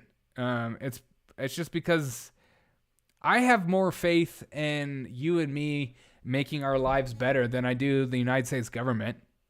And so because I have that foundation that I have more faith in you, I could see it happening. I could see a good candidate rising from the ashes, as they say. Liberal individual rights and freedoms. Like old school liberal, but not Democrat though. Democrats are more socialist. You can still be liberal. I guess like the old school part of it, but when you say Democrats, like I put all Democrats in the boat. That's the problem with like Democrat and Republican anyways, because when you say Republican, I'm not going to just think Majority Taylor Greene. I'm going to think Lindsey Graham. I'm going to think Mitt Romney. And I know people will be like, well, they're not real Republicans. And that doesn't matter in the voters' eyes, especially like low information voters. They have no idea who they're voting for. They're just voting for red or blue. Classic liberal? Yeah. I guess a classic liberal, I could see that. Like an old school. But I don't think classic liberals even vote Democrat anymore. Unless they're, part of the cult. Lakey speaking to the mega people and believes most of Trump's policies. Yeah. Well, she does. I think she's just one of those candidates that like him a lot and think he's the answer, the path forward. And I don't know what I believe when it comes to that. They're voting for free stuff. Democrats? Of course. That's why they gave up. It's like, that's why I think Biden knew that the student loan thing would not get pushed through, but he pushed for it anyways, because he thought that this would be an easy talking point in the middle of a midterm election, is that you could just be like, look, I try to give you free money. I know you're experiencing hardships in the middle of inflation, and it's these daggone Republicans that don't want you to have this money so that you can finally buy the house. Even though there has like been reports, which is hilarious, on other news outlets of saying like, don't just spend all your money on what you owe for college. Make sure to spend a little bit of that on some me time. Maybe go for a vacation or get a massage. Make sure to factor that in as well, as opposed to just doing exactly what it was meant to do. And that's the whole point, is like some of these government programs are used and abused, and not actually, the funds don't actually go to what it's being used for. It's just so stupid. Only bailout, real degrees. Okay, I could see that. But then I beg the question, like, real degrees, how come they can't like find $10,000?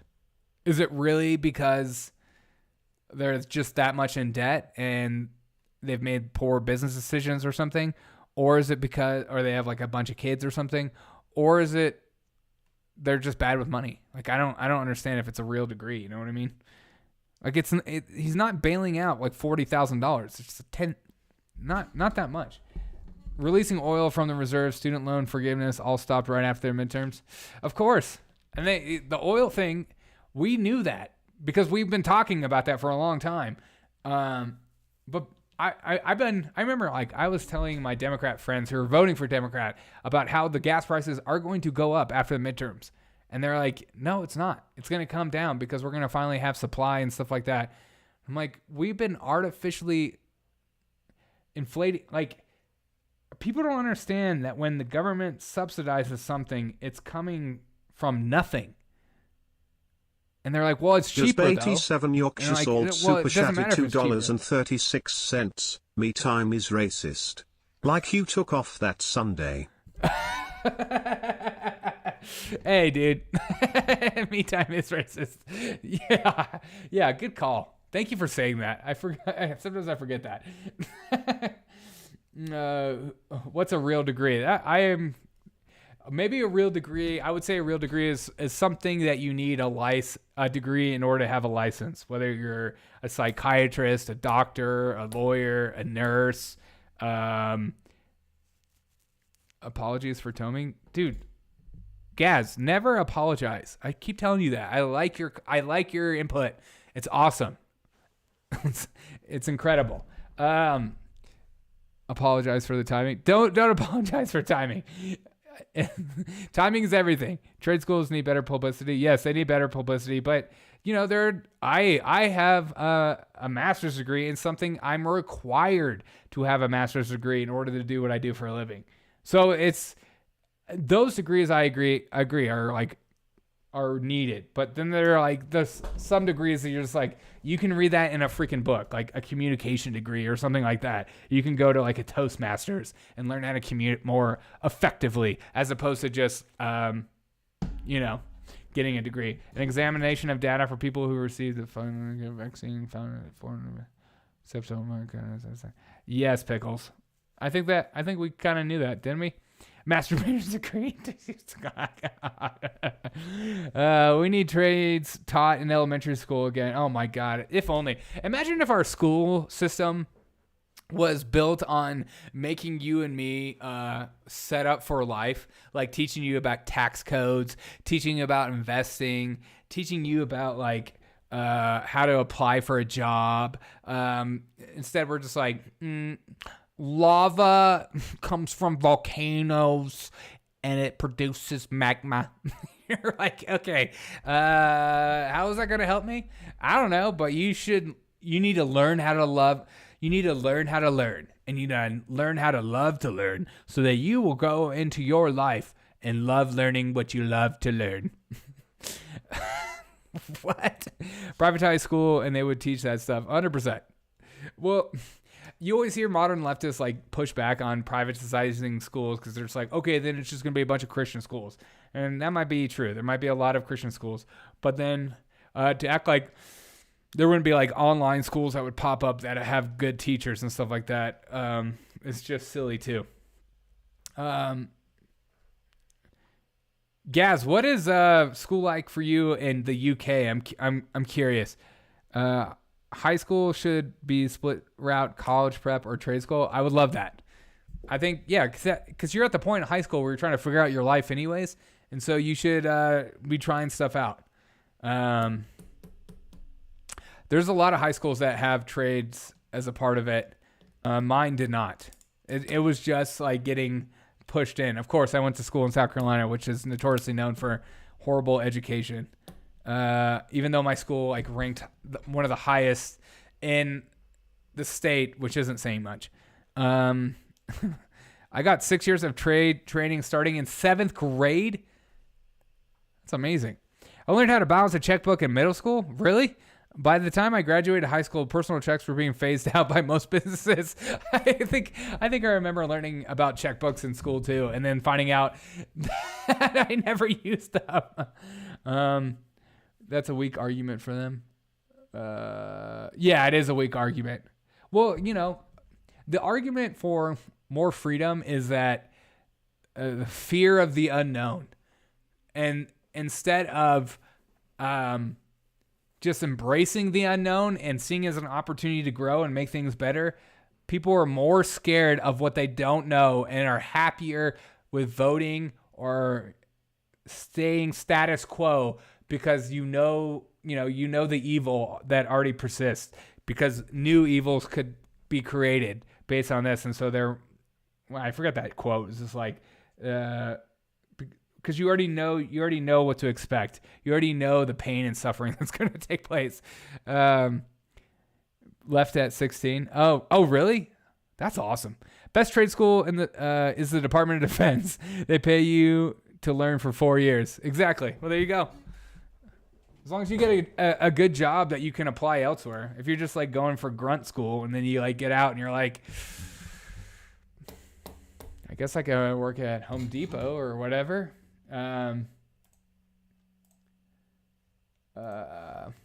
So I kind of want to react to this a little bit. Is that Matt Walsh had a segment today. What's everyone's opinion on Matt Walsh? I'm curious. I got my bachelor's degree in communication, sadly. Yeah. Yeah, see, that's what I'm saying. Is like, you might have learned a lot, but all that stuff you learned in communication, I'm probably betting that you could have learned on YouTube or Google, right? And then you got the college experience though. You got hot babes, you got to party, like all the fun stuff. But then now you paid for exorbitant amount, and maybe it was worth it. Maybe it was fun to go to football games and stuff. I don't know. Of course, I went to colleges. The colleges I went to didn't have sports and all that kind of crap. So, and I didn't have like a college experience per se. I was in a dorm and I was around dudes, but like I went to a Christian school for my first college, and we weren't allowed to drink or do anything fun. I have history and a master's in international relations and military history. Oh, that's cool. And what are you doing now, Pickles? I feel like that's an interesting resume. Learned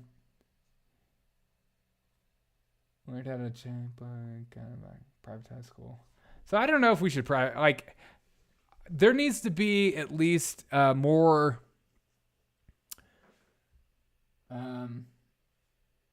competition for schools. And that's the biggest problem, is there's not enough competition.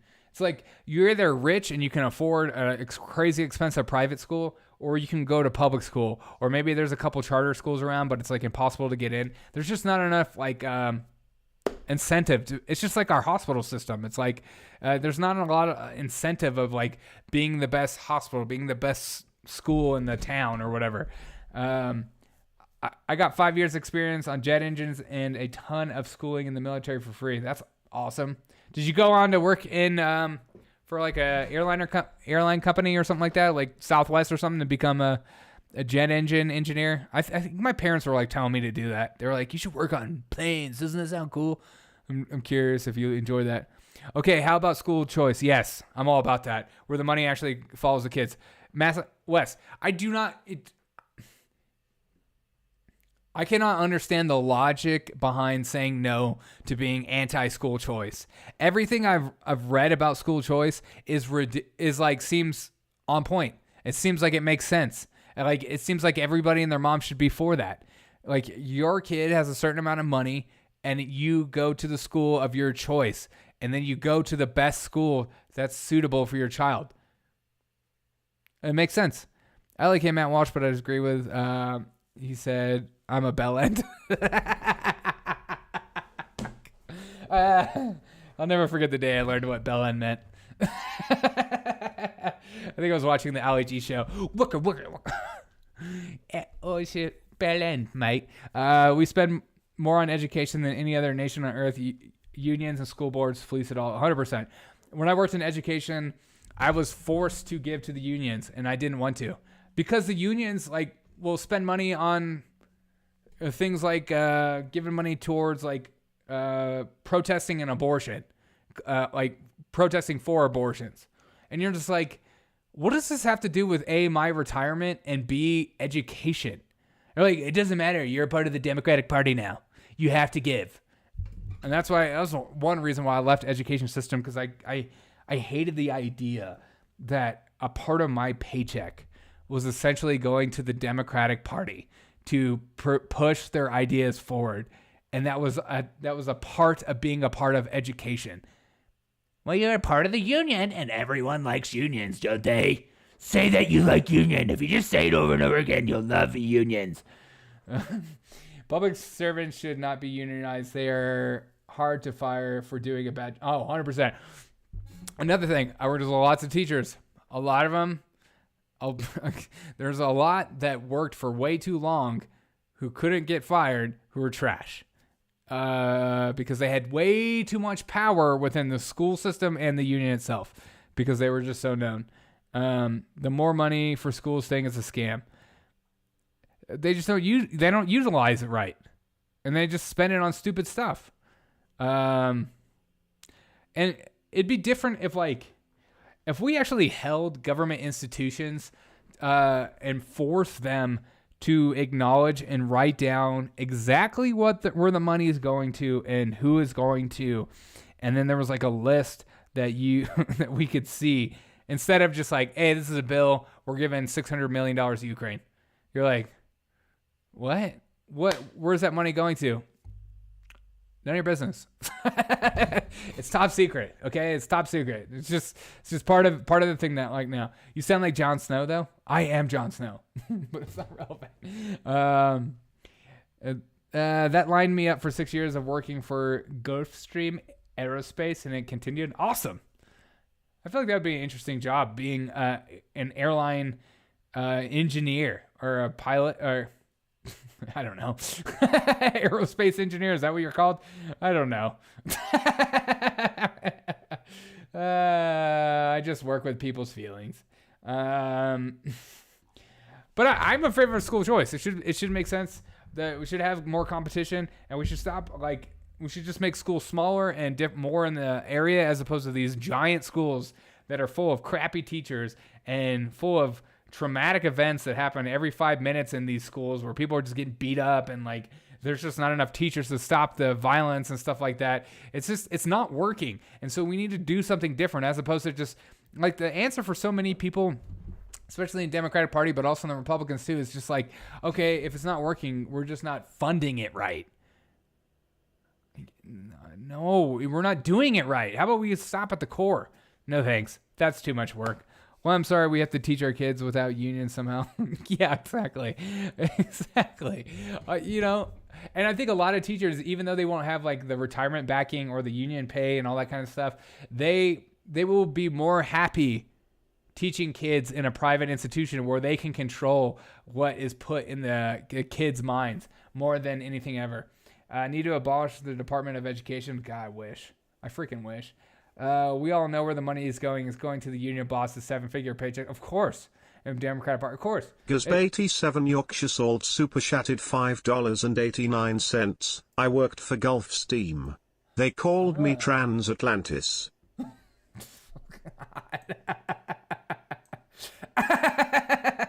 I did. I'm going to call you Transatlantis from now on. It's Transatlantis. Thank you so much, Gaz. I appreciate that so much for the super chat. You're hilarious. God, Transatlantis. This idea too about like unions, like you need to be a part of a union. Like I have a family member right now that works in a hospital system that is unionized, and she is like just bought in. It's just one of those things, like the longer you work for a union, you start to like believe it, and you start to believe in the entity because you're like, well, I've been paying my dues, so why would I leave? And then you're locked in with that mentality of like, this job sucks, I hate my job, but I've been a part of this union for so long, I don't want to stop being a part of this union. It's just like such a vicious and like abusive cycle of just like, I hate my job, I hate giving money to the unions. Oh well, one day they're gonna pay me back. It's gonna be worth it. I'm just gonna keep. It's like they just like dangle the carrot in front of you. Like think of the retirement. It's right here. It's you're a mechanic. Oh, okay, that's okay. That makes more sense. I constantly lowering the school requirements at 13% can't pass. I go on for days about the education standards and how it's gone down. Not only just the education standards, the way in which we give out grades. Like a C now is like a C starts at like in the low 60s or the mid 60s all the way to like the 40s now in a lot of schools. There's like a new system where like it's almost like things that you and I used to get F's and D's in are now considered C's and passing as a C, and like a B goes all the way down to like 75. It's so like reading those things, it makes me so angry because I would have so many better grades. We keep them flying. Hey, thank you for keeping me flying. I never think about will the airplane work whenever I'm flying because of people like you. Give it up for Willie and the airplanes. Give it up for Gaz and being a transatlantis. Your secret is safe here at Derek O'Shea Show. All right. Okay, actually, we have a new World Weekly News to get through. Hopefully it'll be just as amazing as every other World Weekly News there is, because we've been talking a lot about we've been talking a lot about the military and the standards going down or going up depending on what party you're aligning with. But this is coming straight out, hot off the presses. The U.S.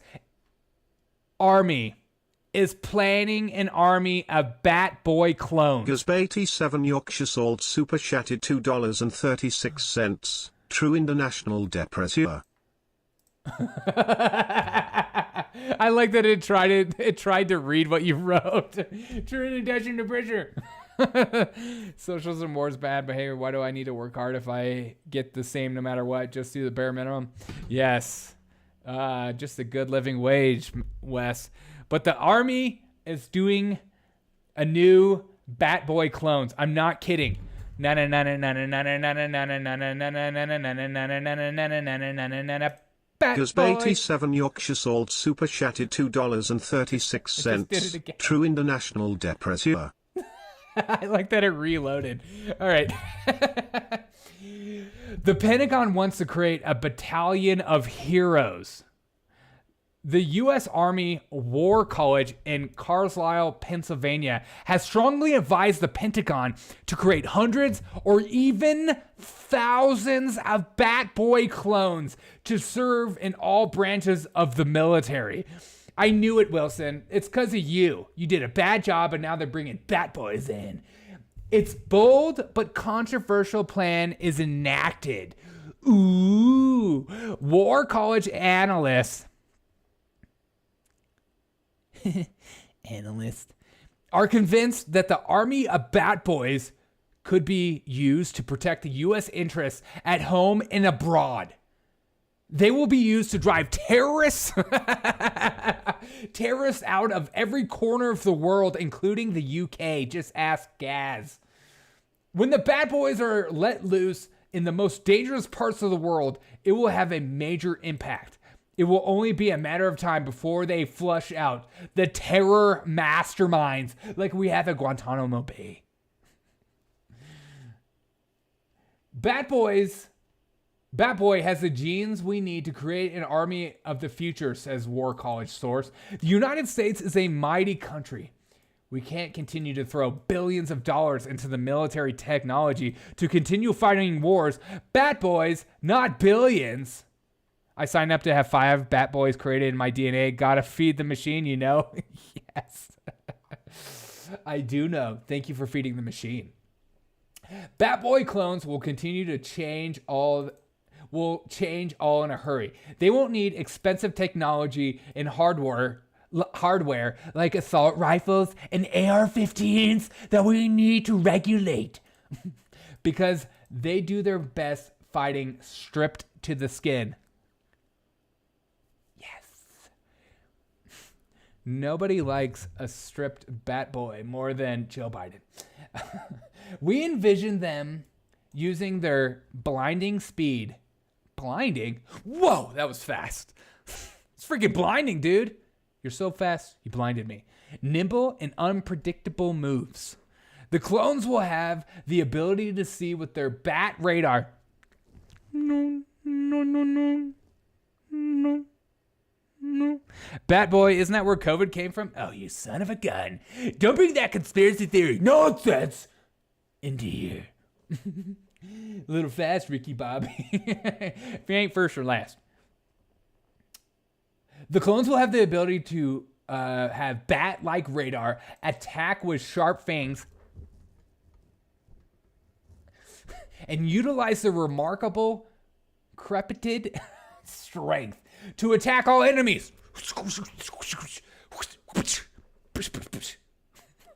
Papa Burlap needs a Bat Boy Army recruiting video. Yes. Musk is creating a Neuralink that's connected to everyone's network. It's like the Borg. This is Elon's invention. How can you be a son of a gun? Begun the Clone Wars ass.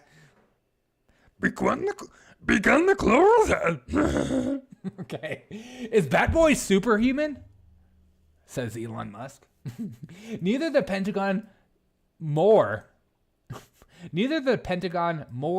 maybe they meant nor the Department of Defense is talking about the War College recommendation. Analysts who think Bat Boy is somewhere less human are sharp disagreement by those who know him best. And who knows Bat Boy better than my own community? Because there's a Bat Boy in all of us. There's a Bat Boy in you. There's a Bat Boy in me. Let's pray. Dear Dr. Ron Dillon, I thought it was going to say Ron DeSantis. Dr. Ron DeSantis. Oh, what did I miss? Chrono, there's Bat Boys in the U.S. Army. PP's Waterworld. Who here will vote for the Trump leg 2024? Bat Boy will. For all we know, he may be a member of a race of men that evolved underground. Men. But otherwise, all the levels of their genes and chromosomes, chrono tango, chromosomes, very interesting, are human in every way. It's unclear how the issue of Bat Boy's humanity might play out. Because after all, Bat Boy could know better and be stronger than all of us.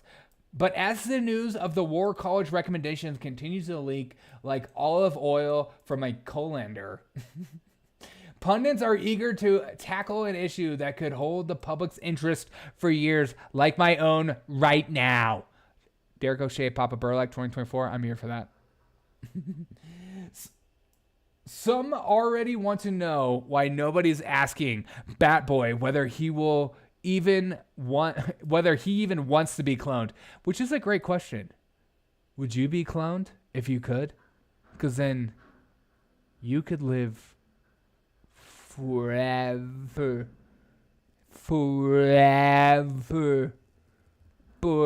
The last time the Defense Secretary Anthony Blinken, who is one of my top 10 favorite defense secretaries. I mean, the way he handled China is unprecedented. Had one-on-one with Bat Boy 5 years ago. Anthony Blinken has had a one-on-one with Bat Boy 5 years ago. Exec Order 66. I knew Anthony Blinken was up to something. Of course, he had a one-on-one with Bat Boy 5 years ago. And what did they do? And what did they see? And how did they touch? It was an ugly incident in which Bat Boy was accused of looking up an army dresses. What the frick is this? It was an ugly incident in which Bat Boy was accused of looking up an army nurse's dress. Is this real? No. Yes. Well, the Bat Boy cocked his leg and peed all over the Rummy's desk before jumping. Is that Rummy's? Cocked his leg and peed all over the Rummy's desk before jumping out of the window, speaking like a banshee all the way, says the Pentagon source. Bat Boy Burgers, that's where the COVID came from? I think so. Luckily, this is more entertaining stream than Jimmy Dore. Thank you so much. So if my bosses are expecting, oh my God. I just love that he's cocked his leg and peed all over the desk. He just was like, nah, girl. I'll look up your desk and I'll pee on your desk, girl, in your face. Huh? You can't do nothing. I'm Bat Boy. You can't. You try to come up at me. You know, you try to get me kicked out. I'm Bat Boy. Ever heard of me, girl? I'm Bat Boy. Huh? Some good storytelling, Derek. Much better than Drag Queen Story Show. I do Drag Queen Story Hour for brunch. Could you imagine me just showing up with my wig? Let me tell you the story of why Donald Trump is the worst person on earth. The end. Love, Don. Derek O'Shea. Sam Sadie is the best. Yeah. I'm on a psychedelic. Trump's the Don, and I'm one hell of a drug. Yes. Okay. So, Bat Boy peed all over the desk. So if my bosses are expecting him to bend over on this cloning thing, they might be in for a rude shock. And I'm also shocked as well. Bat Boy, ready? Who's ready for Bad Boy? Say you're ready for Bad Boy in the chat. Go, Bad Boy, go! Other insiders think Bad Boy might jump at the chance to give up a few genes for the cloning project. Give up your genes for the cloning project. Cloning project has commenced. According to sources, if Bad Boy cloned, the medical work may have been done in Afghanistan. Oh my gosh, now we're in the conspiracy theorist. Now I don't know if I trust this. I'm ready to go. Bad Boy, go. You too. Okay. This is where it gets fun. This is where we can have a serious conversation. I'd rather have sharks with freaking laser beams attached to their head. But I wanted sharks with freaking laser beams. Okay. According to sources, if Bat Boy is cloned, the medical work may have been done. W1L5 on Super Chatted $9.99. I gotta go. Great show as always, Derek. Have a good night, everyone. Thank you so much, Wilson. It means so much to me. I appreciate you, brother. Thank you so much. And you have a good night too, my dude. Thank you. If Bat Boy is cloned, the medical work may have been done in Afghanistan, Ukraine. Now I don't know if this is Russian disinformation. I don't agree with this page at all. I don't agree with this one because no way Ukraine doesn't do anything bad. They're owing good. Or elsewhere. This is because it might be illegal in the United States. You better believe we've got lawyers all over this thing. You think you're going to go around and clone Bat Boy? We're going to have lawyers all over this because we don't want these kind of people running around, coming into my business, messing up things, breathing my air, eating my food, taking my women. We don't want this kind of in my space. You better believe. We got lawyers all over this thing, says one of the sources. That's when you know you can trust it. One of the sources.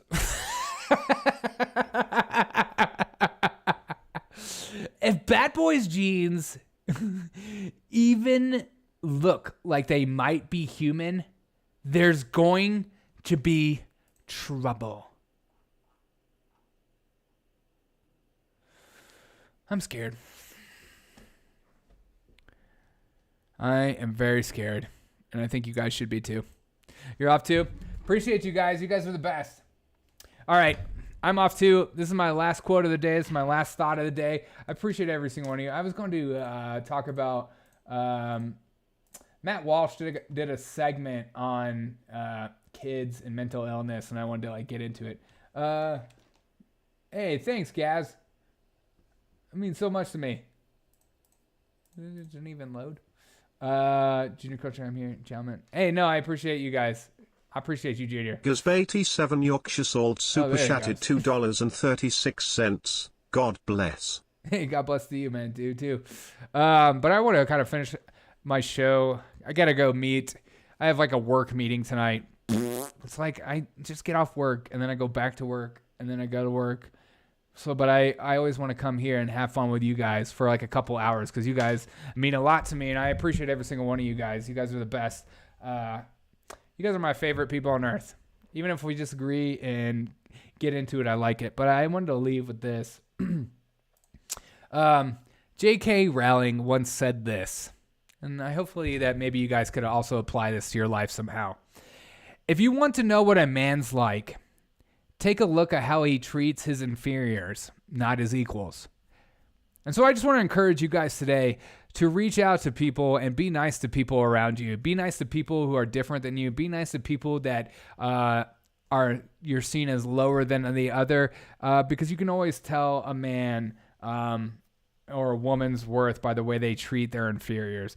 Because if you treat your inferiors or people that you deem lower, like a server or your barista or somebody that has a lower job than you as far as economically status, it just says a lot about who you are as a person. I always following around politicians, following around some of these people, and the way I judge their character or even care what they have to say is how they treat another human being. And to be honest, I learned that best from my stepfather. Treat everyone as equal, not inferior. Exactly. I learned this best from my stepfather. He ran it as a town council, but and he is a lawyer. Whenever he would go to like parties, lawyer parties or lawyer functions or anything like that, he always was not necessarily talking to other lawyers. He was talking to the people cooking the food. He was talking to the people cleaning up the trash. And he was always becoming friends with those people first. And it was always genuine. It wasn't just like a sly comment, but it was like he wanted to get to know them. He wanted to ask them questions. And I was always like dumbfounded by that and like mesmerized by that. Like, here's this man that is in charge of this whole party. And even when he was running for office, he wasn't talking necessarily to the people that were like donating money or anything like that. He was talking to the people that were working. And that kind of like mindset has like been impressed on me until I'm an adult today, is that like whenever I go to things that I see everyone as equal. I see everyone as human first. I don't just like, oh, you're here to serve me. It's never that attitude. It's like whenever I'm like ordering food, I say, can I please have a cheeseburger, or can I please have this? Not like I'm having this, or like finding ways to talk to everyday human beings rather than just always fighting for the elitist attention in the room. Those are the people I want to hang out with. Those are the people I enjoy. The people that make time for the little people, if you will, quote unquote. I find people too fascinating to minimize their existence. I love that. 100%. Everyone's story is interesting. Everyone's story is profound in their own way, in their human experience. And so never have an elitist attitude towards another person, especially when we get in this culture of like being obsessed with people and spaces like on YouTube or politicians or star athletes and stuff like that. But just finding joy in the common folk I find it more relaxing and more wholesome and beneficial in your life. But that's just my thought of the day. So if you want to know what a man's like, take a look at how he treats his inferiors, not his equals. But as Junior says, everyone is equal. And so that's the twist, that everyone should be equal instead of looking at somebody as inferior. But I hope you guys have a great day. There might be an accidental release of Bat Boy from the lab. Oh my God. Say it isn't so, Willie.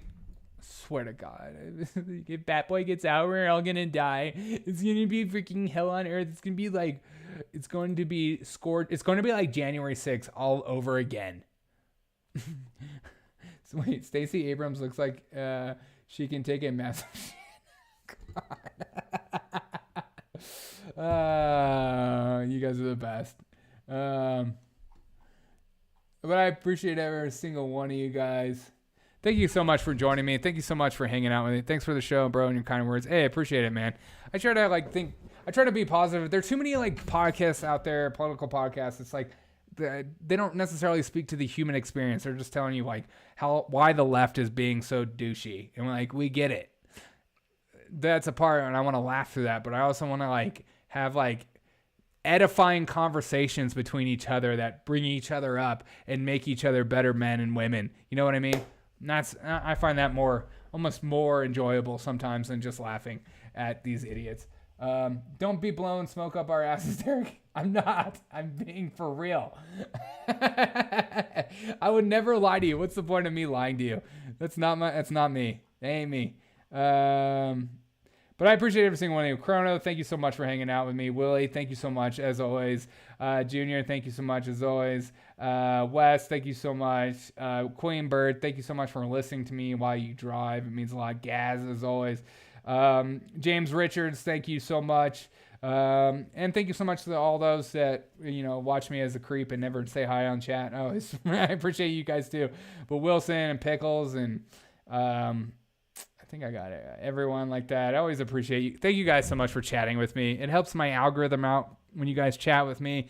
It makes me look like a more interesting show by the chats that go up. So it means a lot to me. Everyone deserves a little kindness and respect. Yeah. Let's get back to the humanistic side of everything in life sometimes. I just feel like, it's hard to make fun of people. It's okay to make fun of people sometimes if it's in good intention, but then it's like you make fun of people and then if you get it back to you, you get mad about it. It's like, well, that's what you're putting out there. So what do you think is going to happen back to you? Have a great night. Hey, you guys are the best. Have a great night. I will see you live tomorrow. Come hang out with me. It's going to be a good night. I will be going live a little later than normal because I have a client that's a little later than normal. So tomorrow I'll probably be live more around the time of 7